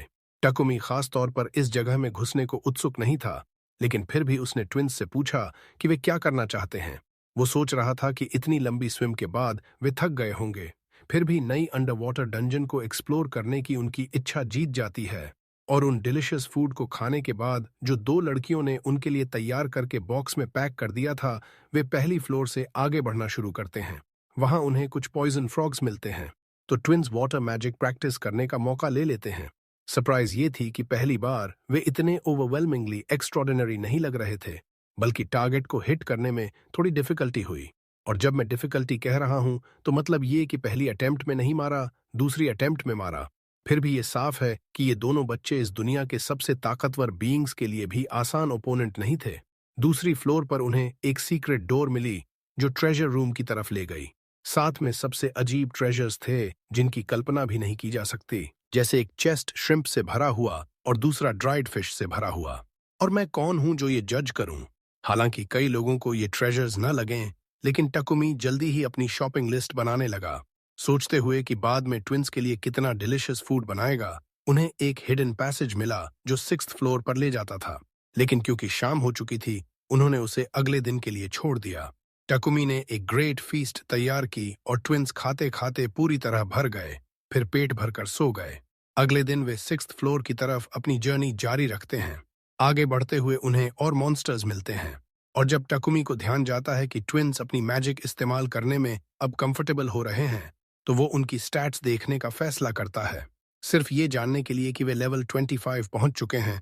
मतलब अब वो उससे सिर्फ 2 लेवल्स पीछे रह गए हैं। अब तक हम जानते थे कि टकुमी में फियर्स कंपेटिटिव स्पिरिट है, लेकिन उसकी भी सीमा होती है। इसलिए वो फैसला करता है कि अब उसे खुद और स्ट्रॉन्गर बनना होगा, क्योंकि चाहे ट्विंस फेट से कितने भी ब्लेस्ड हों या ना हों, ये आइडिया कि 2 5-year-old बच्चे उससे स्ट्रॉन्गर हैं उसे बहुत इरिटेटिंग लगता है। उसके बाद वे आगे बढ़ते हैं और 10th फ्लोर तक पहुंचते हैं, जहां उन्हें एक मैसिव डोर मिलती है जो बॉस रूम की तरफ ले जाती लग रही थी। लेकिन जब वे अंदर जाते हैं तो कुछ नहीं मिलता सिवाय लो लेवल छोटी छोटी फिश की बड़ी संख्या के, और वे उन्हें आसानी से डिफीट कर देते हैं। फिर भी ये वेस्ट नहीं गया, क्योंकि उन्हें एक ट्रेजर चेस्ट मिला जिसमें एक ब्रेसलेट था जो उनके पास पहले से मौजूद वाले ब्रेसलेट्स जैसा था, और साफ था कि अगर बाद में वापस आकर अपने किसी फेमिलियर को साथ लाना चाहें तो ये बहुत मदद करेगा। ट्विंस ने कहा कि आगे बढ़ें, लेकिन उन्हें इस फ्लोर के टेलीपोर्टेशन डिवाइस का फायदा उठाना था। इसलिए वे डंजन के शुरू में वापस लौटे, फिर सरफेस की तरफ अपना रास्ता जारी रखा, कोस्टल सिटी को थोड़ा एक्सप्लोर किया, डिलिशियस फूड खाया, नए लोगों से मिले, जब तक वे ब्लैकस्मिथ शॉप पहुंचे जहां टकुमी ने लिवायथन स्केल्स और दूसरे स्ट्रेंज मटेरियल्स दे दिए ताकि पर्सनल ऑर्नामेंट्स और टूल्स फॉर्ज किए जा सकें जो बाद में काम आ सकें। वे शोर पर एक छोटे चर्च से भी गुजरे और टकुमी ने मौका उठाकर सिल से थोड़ी देर बात की। उसने फ्रैंकनेस से कहा कि अब उसे पता चल गया है कि ट्विंस वाटर के रूलर के चिल्ड्रन हैं। वो इस बात से अपसेट नहीं था कि सिल ने उसे छुपाया, लेकिन वो क्यूरियस था कि ट्विंस का फादर कहाँ है और क्यों उसने उन्हें डेंजर अकेले फेस करने के लिए छोड़ दिया। ये सवाल सिल में बहुत टेंशन पैदा कर देता है। उसे शांत होने में एक मोमेंट लगता है, फिर वो कंफर्म करता है कि हाँ, उसे जवाब पता है, लेकिन सारी डिटेल्स नहीं बता सकता क्योंकि वो अभी भी रूलर है और ऐसी बातें करने से वो सीरियस ट्रबल में पड़ सकता है। टकुमी उसके साइलेंस की वजह समझ जाता है और सिल की रिएक्शन से, साथ ही इस बात से कि ट्विंस को अकेला छोड़ दिया गया था, वो निष्कर्ष निकालता है कि वाटर का रूलर बहुत शैलो इंसान लगता है जो उनके साथ जो हुआ उसकी परवाह ही नहीं करता। उसी समय हालांकि एक बात उसे रीअश्योर करती है कि अब उसे ये नहीं लगता कि ये फादर अचानक आएगा और उन्हें उससे छीनने की कोशिश करेगा, क्योंकि वो मूड हल्का करना चाहता था। सिल उसे कंग्रेचुलेट करता है और अनाउंस करता है कि अब वो ऑफिशियली रिटेनर बन गया है। ये रैंक तब दी जाती है जब कोई रूलर किसी को ऑफिशियल ड्यूटी असाइन करता है जिसकी रिस्पॉन्सिबिलिटी वो खुद लेता है। मतलब अब तक जो सिंपल चीजें वो कर रहा था वो ट्रू मिशन नहीं गिनी गई। जबकि अब उसकी ऑफिशियल ड्यूटी ये हो गई है कि रूलर के रिप्रेजेंटेटिव्स में से एक बनकर ट्विंस को रेज और एजुकेट करे। दूसरे शब्दों में उसका प्राइमरी जॉब अच्छा फादर बनना है, जो सच में वो पहले से कर ही रहा था। इसके अलावा ये ड्यूटी वाइंड से कनेक्टेड नहीं थी, जैसा कि आप कल्पना कर सकते हैं। इसका मतलब ये हुआ कि टक्कुमी अब दूसरे रूलर से भी प्रोटेक्टेड है, भले ही वो अभी भी ऑफिशियली सिल का रिटेनर ही था। जब टकुमी ने पूछा कि रिटेनर बने रहने के लिए उसे क्या करना होगा, तो रूलर ने समझाया कि ज्यादा कुछ नहीं, बस ट्विंस की देखभाल वैसे ही जारी रखनी है जैसा अब तक कर रहा है। और अगर ये काफी नहीं, तो रूलर ऑफ फायर सलामांटियल ने भी उसकी सारी अचीवमेंट्स की स्टोरीज सुन ली थीं और उसे कुछ छोटे गिफ्ट्स भेजने का फैसला किया। कारण ये था कि जो जापानीज रेसिपीज उसने दूसरों के साथ शेयर किए थे, उन्होंने इस दुनिया में क्विजीन को अनप्रेसिडेंटेड स्पीड से डेवलप कर दिया था और ये फायर के रूलर के डोमेन में आता था। इसीलिए ग्रेटिट्यूड के तौर पर उसने उसे फायर मैजिक की एबिलिटीज ग्रांट की और प्रॉमिस भी किया कि वो उसे एक नया मैजिकल बीस्ट के साथ कॉन्ट्रैक्ट ला कर देगा। बेड फेयरवेल करने के बाद टकुमी होटल की तलाश में निकल गया, जहां वे रात गुजार सकें। इधर सिल बहुत बिविल्डर्ड था, क्योंकि नेचुरली उसे एग्जैक्ट पता था कि आलन और एलेना का ट्रू फादर कहाँ है। वो स्काउंड्रल एटिल्डिया की एक वुमन के साथ रिलेशनशिप में आया, फिर जब वो ट्विंस के साथ प्रेग्नेंट थी तो उसे छोड़कर गायब हो गया, और अब पता नहीं वो अपना टाइम कहाँ और किसके साथ बिता रहा है। टू बी ऑनेस्ट, ये रूलर्स की दुनिया में कोई सीक्रेट नहीं था और वो बिना ट्रबल में पड़े बता भी सकता था। लेकिन उसे लगा कि जो फादर एक्चुअली ट्विंस की रिस्पॉन्सिबिलिटी ले रहा है, उसके सामने ट्रू फादर की बात बताना प्रॉपर नहीं होगा, जबकि असली फादर अपनी लाइफ जैसे चाहे वैसी बिता रहा है। उसी मोमेंट रूलर ऑफ फायर प्रकट होता है, जिसने सब कुछ सुन लिया था। फिर भी वो बस सिल को बताता है कि वो बीस्ट के बारे में कितना एक्साइटेड है जो उसने टकुमी को भेजा है। ये बात सिल को थोड़ा वरीड कर देती है, क्योंकि सलामांटियल अपनी इंथुजियाज्म ज्यादा बढ़ने पर एग्जैजरेट करने के लिए जाना जाता था। उसका प्रूफ जल्दी ही सामने आ जाता है, क्योंकि अगले दिन जबकि टकुमी और ट्विंस शोर पर खेल रहे थे, उन्हें एक ह्यूज फायर लायन मिला जो नॉर्मल साइज से 2 गुना बड़ा था, और साफ था कि ये उनका नया बीस्ट है। टकुमी ने उसे नाम दे दिया विक्टर, और सरप्राइज ये थी कि चिबी फॉर्म में भी वो स्काउंड्रल इनॉर्मस ही रह गया। फिर भी वो स्काउंड्रल इनक्रेडिबली अडोरेबल भी था, इसीलिए वे उसके साथ थोड़ी देर खेलते हैं। तब तक विक्टर इधर उधर भटकता है और वापस आता है तो एक वुमेन्स लेग लेकर आता है। उस मोमेंट टकुमी एब्सोल्यूट पैनिक में चला जाता है, कन्विंस्ड कि अब उसे कॉप्स हाइड करनी पड़ेगी। लेकिन पता चलता है कि वो वुमन अभी भी अलाइव है, बस डीप स्लीप में संक हुई हुई है। जब वो उसकी स्टैट्स एग्जामिन करता है तो पता चलता है कि उसका नाम विवियानी है और वो इमेंसली पावरफुल वैम्पायर डीमन है, लेवल 54। ट्विंस थोड़े स्टार्टल्ड हो जाते हैं, लेकिन टकुमी उन्हें शांत करता है और खुद कंपोज्ड रहने का फैसला करता है, क्योंकि अगर वो सिचुएशन पर कंट्रोल खो देगा तो सब केओस में बदल सकता है। नेचुरली विवियानी पहले अटैक नहीं करती, बल्कि हर मूवमेंट को केयरफुली ऑब्जर्व करती है, जैसे उन्हें टेस्ट कर रही हो। टकुमी सिचुएशन एनालाइज करने लगता है। विवियानी का लेवल उनसे बहुत ज्यादा हायर था, लेकिन उनकी strategy, water magic, fire magic और फेमिलियर्स के साथ अभी भी चांस था। उसी मोमेंट पूरा एटमॉस्फेयर बदल जाता है, क्योंकि पहली बार ट्विंस को हाई लेवल ओपोनेंट से फेस करने का जेन्युइन एक्साइटमेंट महसूस होता है और वे प्लानिंग करने लगते हैं, रोल्स डिवाइड करने लगते हैं। जोएल विक्टर की मूवमेंट्स पर वॉच करेगा, आलन वाटर मैजिक कंट्रोल करेगा, एलेना फिजिकल सपोर्ट देगी, जबकि टकुमी एडवांस्ड मैजिकल अटैक्स पर फोकस करेगा। उन मोमेंट्स में टकुमी को जेन्युइन प्राइड महसूस होती है, क्योंकि ये दोनों बच्चे सिर्फ वाटर के रूलर के डिसेंडेंट्स नहीं थे, बल्कि वे एक दूसरे के साथ खड़े होकर अपने से फार स्ट्रॉन्गर एनिमीज का भी सामना कर सकते थे। समस्या ये थी कि उन्हें नहीं पता था कि उसे कैसे वेकअप करें, इसलिए टकुमी ने अपना दिन नॉर्मली चलाने का फैसला किया और लंच तैयार करने लगा, जैसे खुद से कह रहा हो, if she will not wake to words, perhaps she will wake to food. ये सोल्यूशन सच में इफेक्टिव साबित हुआ, क्योंकि डीमननेस फूड की स्मेल से रैवनसली हंग्री होकर जाग गई, जैसे उसकी भूख जग गई हो। उसकी भूख ने ही उसे जगा दिया था, दिमाग नहीं। टाकुमी ने उसे कुछ खाना दिया और वो उसे अजीब तेजी से खा गई। थोड़ा शांत होने के बाद वो खुद को इंट्रोड्यूस करने लगी। उसने बताया कि वो एक स्पाई है और एक सीक्रेट मिशन पर आई थी, मेड के रूप में डिस्गाइज होकर। वो एक नोबल फैमिली की जांच कर रही थी जो अजीब प्रॉब्लम्स से घिरी हुई थी। मुश्किल ये थी कि काम के दौरान उसके सप्लाई खत्म हो गए थे, इसलिए उसे कुछ ट्रिक्स और संदिग्ध तरीकों से गुजरना पड़ा था। वो अजीब और उलझी हुई कहानियां सुनाने लगी। कभी कभी उसकी बातें बेतरतीब हो जाती थीं, लेकिन ट्विंस को ये सब बहुत मजा आ रहा था, क्योंकि पहली बार उन्हें किसी ऐसे इंसान की कहानियां सुनने को मिल रही थीं जिनकी जिंदगी उनके अपनी से बिल्कुल अलग एडवेंचर्स से भरी हुई थी। आखिर में वो अजीब लड़की उठकर जाने लगी, लेकिन जाते जाते उसने टाकुमी से पूछा कि ट्विंस से उसका क्या रिश्ता है, क्या वो उनके फादर हैं या बड़े भाई। टाकुमी ने शांति से जवाब दिया कि वो खुद को उनका बड़ा भाई मानता है। ये सवाल ट्विंस का ध्यान खींच गया, क्योंकि उन्हें मूल रूप से फादर शब्द का मतलब ही नहीं समझ आ रहा था। इसलिए वो टाकुमी को बड़े क्यूरियस नजरों से देखने लगे और उससे इसके बारे में पूछने लगे। टाकुमी ने उनके सवाल का मतलब समझ लिया और जान गया कि उन्हें अभी तक फैमिली का मतलब भी नहीं पता, क्योंकि हाल ही तक वो जंगल के बीच में अकेले रहते थे, सिर्फ एक दूसरे पर निर्भर रहकर। इसलिए वो बैठ गया और धीरे धीरे उन्हें समझाया कि फैमिली का मतलब है वो लोग जो तुम्हारी रक्षा करते हैं, तुम्हारी केयर करते हैं और चाहे कुछ भी हो जाए तुम्हारे साथ रहते हैं। उसने ज्यादा जटिल डिटेल्स में नहीं गया, लेकिन आखिर में शांत मुस्कान के साथ उसने कहा कि अब वो एक फैमिली हैं और यही सबसे ज्यादा मायने रखता है। बस ये एक वाक्य काफी था कि ट्विंस मुस्कुरा पड़े और उसके करीब आ गए, जैसे पहली बार उन्हें सच्ची स्थिरता का एहसास हो रहा हो। अगले दिन उन्होंने फैसला किया कि नई सिटी में एडवेंचरर्स गिल्ड देखने जाएंगे। जैसे ही वो अंदर घुसे, रिसेप्शनिस्ट पूरी तरह स्तब्ध रह गई जब उसने देखा कि टाकुमी एक रैंक है। वो बार बार उस कार्ड को घूर रही थी, जैसे यकीन ही नहीं हो रहा हो। और सबसे महत्वपूर्ण बात, जब उन्होंने साझानामी डंजन की डिस्कवरी के बारे में सुना तो गिल्ड के अंदर का माहौल पूरी तरह उलट पुलट हो गया। रिसेप्शनिस्ट बहुत ज्यादा एक्साइटेड हो गई और वो टाकुमी से हर छोटी छोटी डिटेल पूछती रही। आखिरकार टाकुमी ने उसे पूरी कहानी बता दी, शुरुआत से लेकर जब उन्होंने एंट्रेंस ढूंढा और फिर फ्लोर्स की पहली एक्सप्लोरेशन तक। बताते चलें कि नई सिटी का नाम बाय था, एक बहुत एक्टिव कोस्टल सिटी जो मूवमेंट, कॉमर्स और टूरिज्म से भरी हुई थी। आइजैक की रिकमेंडेशन से वो मिस्टर रिस्नर से मिले, जो उनके बड़े भाई थे। उन्होंने उन्हें गर्मजोशी से वेलकम किया, क्योंकि उन्हें आइजैक से पहले ही उनके बारे में पता चल चुका था। जब टाकुमी ने उन्हें डंजन डिस्कवर करने की बात बताई तो वो इंसान बेहद एक्साइटेड हो गया, क्योंकि उसके इलाके में नया डंजन आने से पूरी सिटी की इकोनॉमी बदल सकती थी।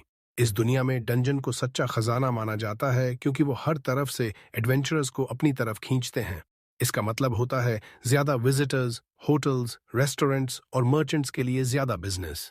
और आधुनिक कम्युनिकेशन के बिना भी इस दुनिया में खबरें डरावनी तेजी से फैलती हैं, खासकर एडवेंचरर्स के बीच। लेकिन टाकुमी अभी भी फेम से दूर रहना पसंद करता था, इसलिए उसने रिस्नर से कहा कि वो न तो उसका नाम और न ही ट्विंस का नाम ऑफिशियल रिपोर्ट्स में लिखें। रिस्नर ने उसकी इच्छा का सम्मान करते हुए हामी भर दी, लेकिन बताया कि जो रिपोर्ट्स आखिरकार किंग तक पहुंचेंगी उनमें पूरी डिटेल्स हो सकती हैं, क्योंकि वो एडमिनिस्ट्रेटिव प्रोसीजर था जिसे करना जरूरी था। मामला थोड़ा शांत हो गया जब रिस्नर ने उन्हें अपने घर पर लंच के लिए इनवाइट किया। वहां उन्होंने उनकी वाइफ ओलिविया से मुलाकात की, जो बहुत जेंटल और गर्मजोशी से वेलकम करने वाली लेडी थीं। और वहां उन्होंने उनके दो छोटे ट्विन बच्चों से भी मुलाकात की, जो बेहद प्यारे थे और जिनके नाम थियोडोर और लैटिस थे। जैसा उम्मीद थी, टाकुमी के ट्विन्स बहुत खुश हो गए, क्योंकि ये पहली बार था जब उन्हें अपनी उम्र के बच्चों से मिलने और नेचुरल तरीके से इंटरैक्ट करने का मौका मिला। शुरू में हालांकि वो बहुत शर्मीले थे, इतना कि वो टाकुमी के पीछे छिप गए और सावधानी से उनकी तरफ झांक रहे थे। उनका लुक इतना इनोसेंट था कि कोई भी कल्पना नहीं कर सकता था कि इन दो बच्चों के पास ऐसी पावर है जो किसी प्रोफेशनल एडवेंचरर को भी डरा सकती है। टाकुमी ने धीरे से आगे बढ़कर बताया कि ट्विन्स किसी से पहली बार मिलने पर नर्वस हो जाते हैं। थियोडोर और लैटिस ने स्थिति समझी और उन्होंने उनसे धीरे धीरे और बिना किसी प्रेशर के बात करना शुरू कर दिया। धीरे धीरे माहौल गर्म होता गया, खासकर जब सब टेबल पर बैठ गए। वहां टाकुमी ने मौका उठाया और एक स्पेशल डेजर्ट निकाला जो ट्विन्स को बहुत पसंद था। उसकी अपनी original recipe, slime jelly. Dessert रंग बिरंगा, ट्रांसपेरेंट और आकर्षक तरीके से चमक रहा था और उसका टेस्ट हल्का और रिफ्रेशिंग था। जैसे ही रिस्नर के बच्चों ने उसे टेस्ट किया, उनकी आंखें चमक उठीं और उन्होंने तुरंत टाकुमी से पूछा कि उन्होंने इसे कैसे बनाया। खाना और डेजर्ट ने शर्म की दीवार को जल्दी ही तोड़ दिया और जल्द ही चारों बच्चे गार्डन में साथ खेलने लगे। सिंपल गेम्स ट्राई कर रहे थे और जोर जोर से हंस रहे थे। टाकुमी दूर से उन्हें देख रहा था और उसे अजीब सा सुकून महसूस हो रहा था, जैसे वो एक झलक देख रहा हो उस साधारण जिंदगी की जो शायद होती अगर चीजें अलग तरह से हुई होती। खेलते खेलते ट्विन्स धीरे धीरे अपना दिल खोलने लगे और पहली बार अपनी उम्र के बच्चों से इंटरैक्ट करने की कोशिश कर रहे थे। और इससे उन्हें सिंपल लेकिन बहुत जरूरी चीजें सीखने को मिली, जैसे शेयरिंग, कोऑपरेटिंग और बिना डर या सावधानी के हंसना। टाकुमी उस सीन को देखकर चुपचाप मुस्कुरा रहा था। उसे लग रहा था कि जितनी थकान और खतरे वो झेल चुका था, वो इस पल के लिए काबिल थे। ट्विंस को नॉर्मल लाइफ जीते देखना, भले ही सिर्फ थोड़ी देर के लिए।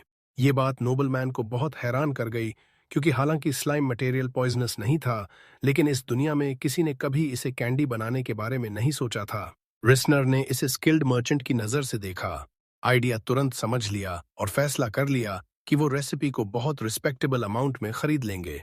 न सिर्फ वो, बल्कि उन्होंने सर्वेंट्स को एक डेडिकेटेड जगह तैयार करने का ऑर्डर भी दे दिया और सीरियसली स्लाइम फार्म प्रोजेक्ट के बारे में सोचने लगे। कुछ ऐसा जैसे पोल्ट्री फार्म, लेकिन अंडों की जगह जेली। सच कहें तो वो इंसान ऐसा लग रहा था कि अगर चाहे तो पूरा मार्केट अपने कब्जे में ले सकता है, लेकिन वो चीजें शांति से आगे बढ़ाना पसंद करता था। खैर, रिस्नर ने उन्हें अपने मैनर में एक रूम ऑफर किया पूरे स्टे के दौरान, और टाकुमी से परमिशन भी मांगी कि उसके अपने बच्चे ट्विंस के साथ खेल सकें। नेचुरली टाकुमी ने बिना हिचकिचाहट के हामी भर दी। आने वाले दिन बहुत खूबसूरत थे, खेल, हंसी और 4 बच्चों की देखभाल से भरे हुए।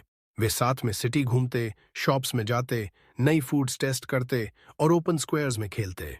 दूर से कोई भी उन्हें देखकर कभी कल्पना नहीं कर सकता था कि ये बच्चे प्रोफेशनल एडवेंचरर्स से भी ज्यादा स्ट्रांग हो सकते हैं। लेकिन वो शांतिपूर्ण माहौल थोड़ा बदल गया जब रिस्नर ने उन्हें सिटी के सबसे महत्वपूर्ण मर्चेंट्स में से एक से इंट्रोड्यूस करने का फैसला किया। जैसे ही टाकुमी ने उसे देखा, उसने उसके कपड़ों पर एक फेमिलियर एम्ब्लम नोटिस किया।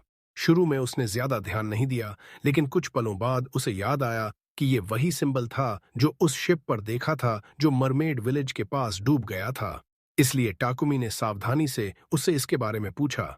बिना मरमेड्स का जिक्र किए मर्चेंट ने कंफर्म किया कि हाँ, उसकी एक शिप समुद्र में हाल ही में डूब गई थी।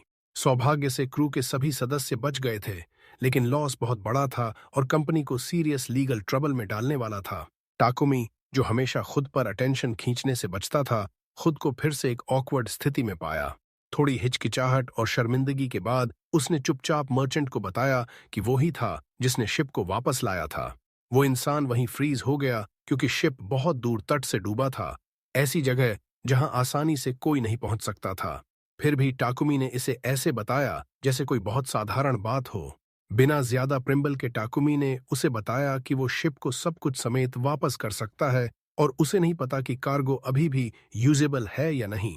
तो मर्चेंट को खुद फैसला करना होगा कि वो अच्छी कंडीशन में है या नहीं।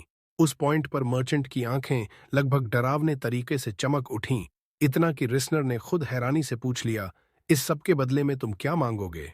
टाकुमी घबरा गया क्योंकि उसने कभी कुछ मांगने का इरादा ही नहीं रखा था।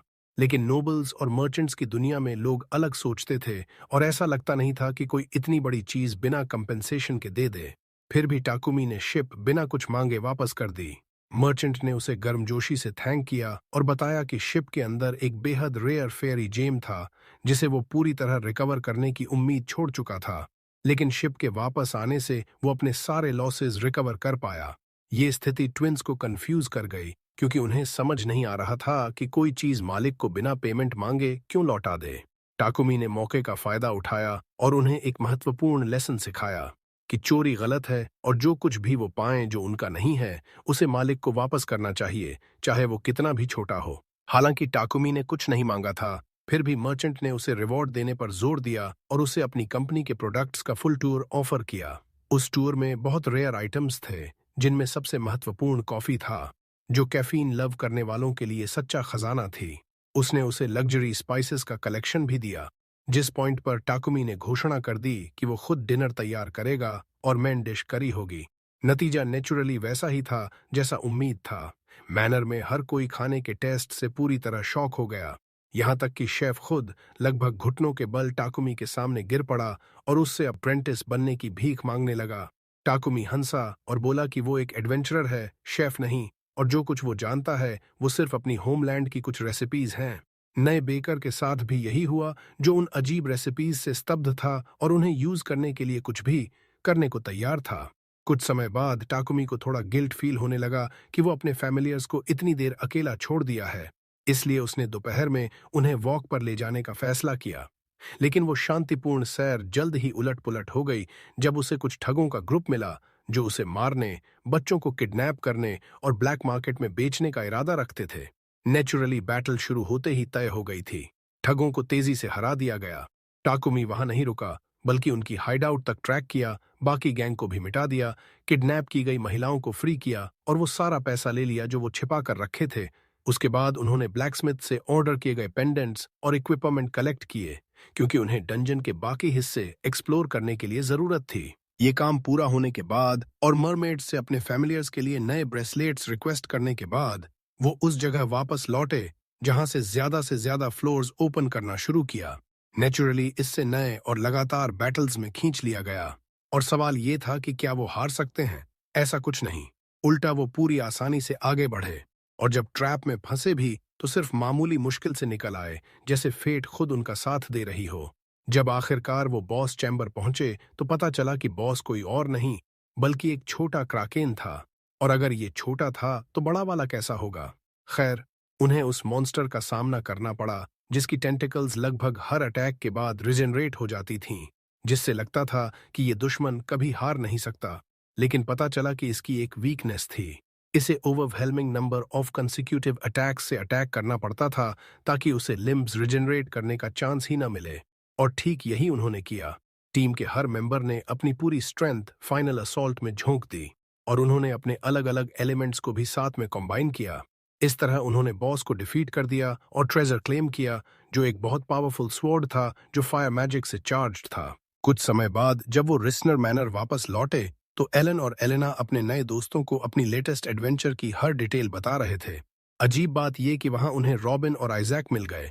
दोनों उन्हें कैपिटल ले जाने आए थे ताकि किंग से मुलाकात हो सके। हाँ, अपनी अननोटिस्ड रहने की सारी कोशिशों के बावजूद टाकुमी अब भी स्टोरी का हीरो था और उसने अपने अचीवमेंट्स की वजह से अपना नाम पैलेस के हॉल्स तक पहुंचा दिया था। शुरू में उसे किंग ऑफ गार्डिया से मिलने का आइडिया ज्यादा पसंद नहीं आया, क्योंकि उसे पता था कि इतनी पावर वाले किसी से डील करना अतिरिक्त ट्रबल ला सकता है, लेकिन साथ ही वो इनकार भी नहीं कर सकता था। ट्विंस से कंफर्म करने के बाद कि उन्हें कोई प्रॉब्लम नहीं है, वो मान गया। इसलिए एलन और एलेना ने बले में अपने आखिरी दिन नए दोस्तों के साथ एंजॉय किए। उसी समय टाकुमी ने रॉबिन, आइजैक और रिस्नर के साथ बातचीत के दौरान एक बहुत इमोशनल मोमेंट गुजारा, जब उन्होंने उसे बताया कि हालांकि ब्लड से रिलेटेड नहीं है, लेकिन ट्विंस के साथ उसने जो फैमिली बनाई है वो उन्होंने कभी देखी सबसे खूबसूरत फैमिलीज में से एक है। धीरे धीरे टाकुमी पिछले महीनों में एलन और एलेना के साथ जो कुछ भी गुजरा था वो सब याद करने लगा और उसकी आंखों से आंसू बहने लगे, जब उसे एहसास हुआ कि जैसे उसने उनकी रक्षा की और शायद उन्हें एक डरावने फेट से बचाया, वैसे ही उन्होंने भी उसकी जिंदगी पूरी तरह बदल दी है। अगले दिन आखिरकार कैपिटल जाने का समय आ गया। हालांकि ट्विंस ने शुरू में जोर दिया कि वो पीछे रह जाएं ताकि नए दोस्तों से अलग न होना पड़े, लेकिन उन्हें समझ आ गया कि अल्टरनेटिव का मतलब टाकुमी से अलग होना होगा और वो कभी नहीं होने देंगे। इसलिए उनकी कैपिटल की यात्रा शुरू हो गई, जहां नई चुनौतियां उनका इंतजार कर रही थीं और उनसे भी बड़ी चीजें। यह कहानी के एडवेंचर्स का अंत है। हम उम्मीद करते हैं कि आपको यह पसंद आई और आपने इसे एडमायर किया। अगर आप सेकंड सीजन चाहते हो तो कमेंट्स में जरूर बताना, और जाने से पहले लाइक बटन दबाना न भूलना हमें सपोर्ट करने के लिए। सब्सक्राइब कर लो ताकि चैनल पर आने वाले और एपिसोड्स फॉलो कर सको। नोटिफिकेशन बेल एक्टिवेट कर दो जिससे हर नई एनिमे रिलीज की नोटिफिकेशन आपको मिल जाए।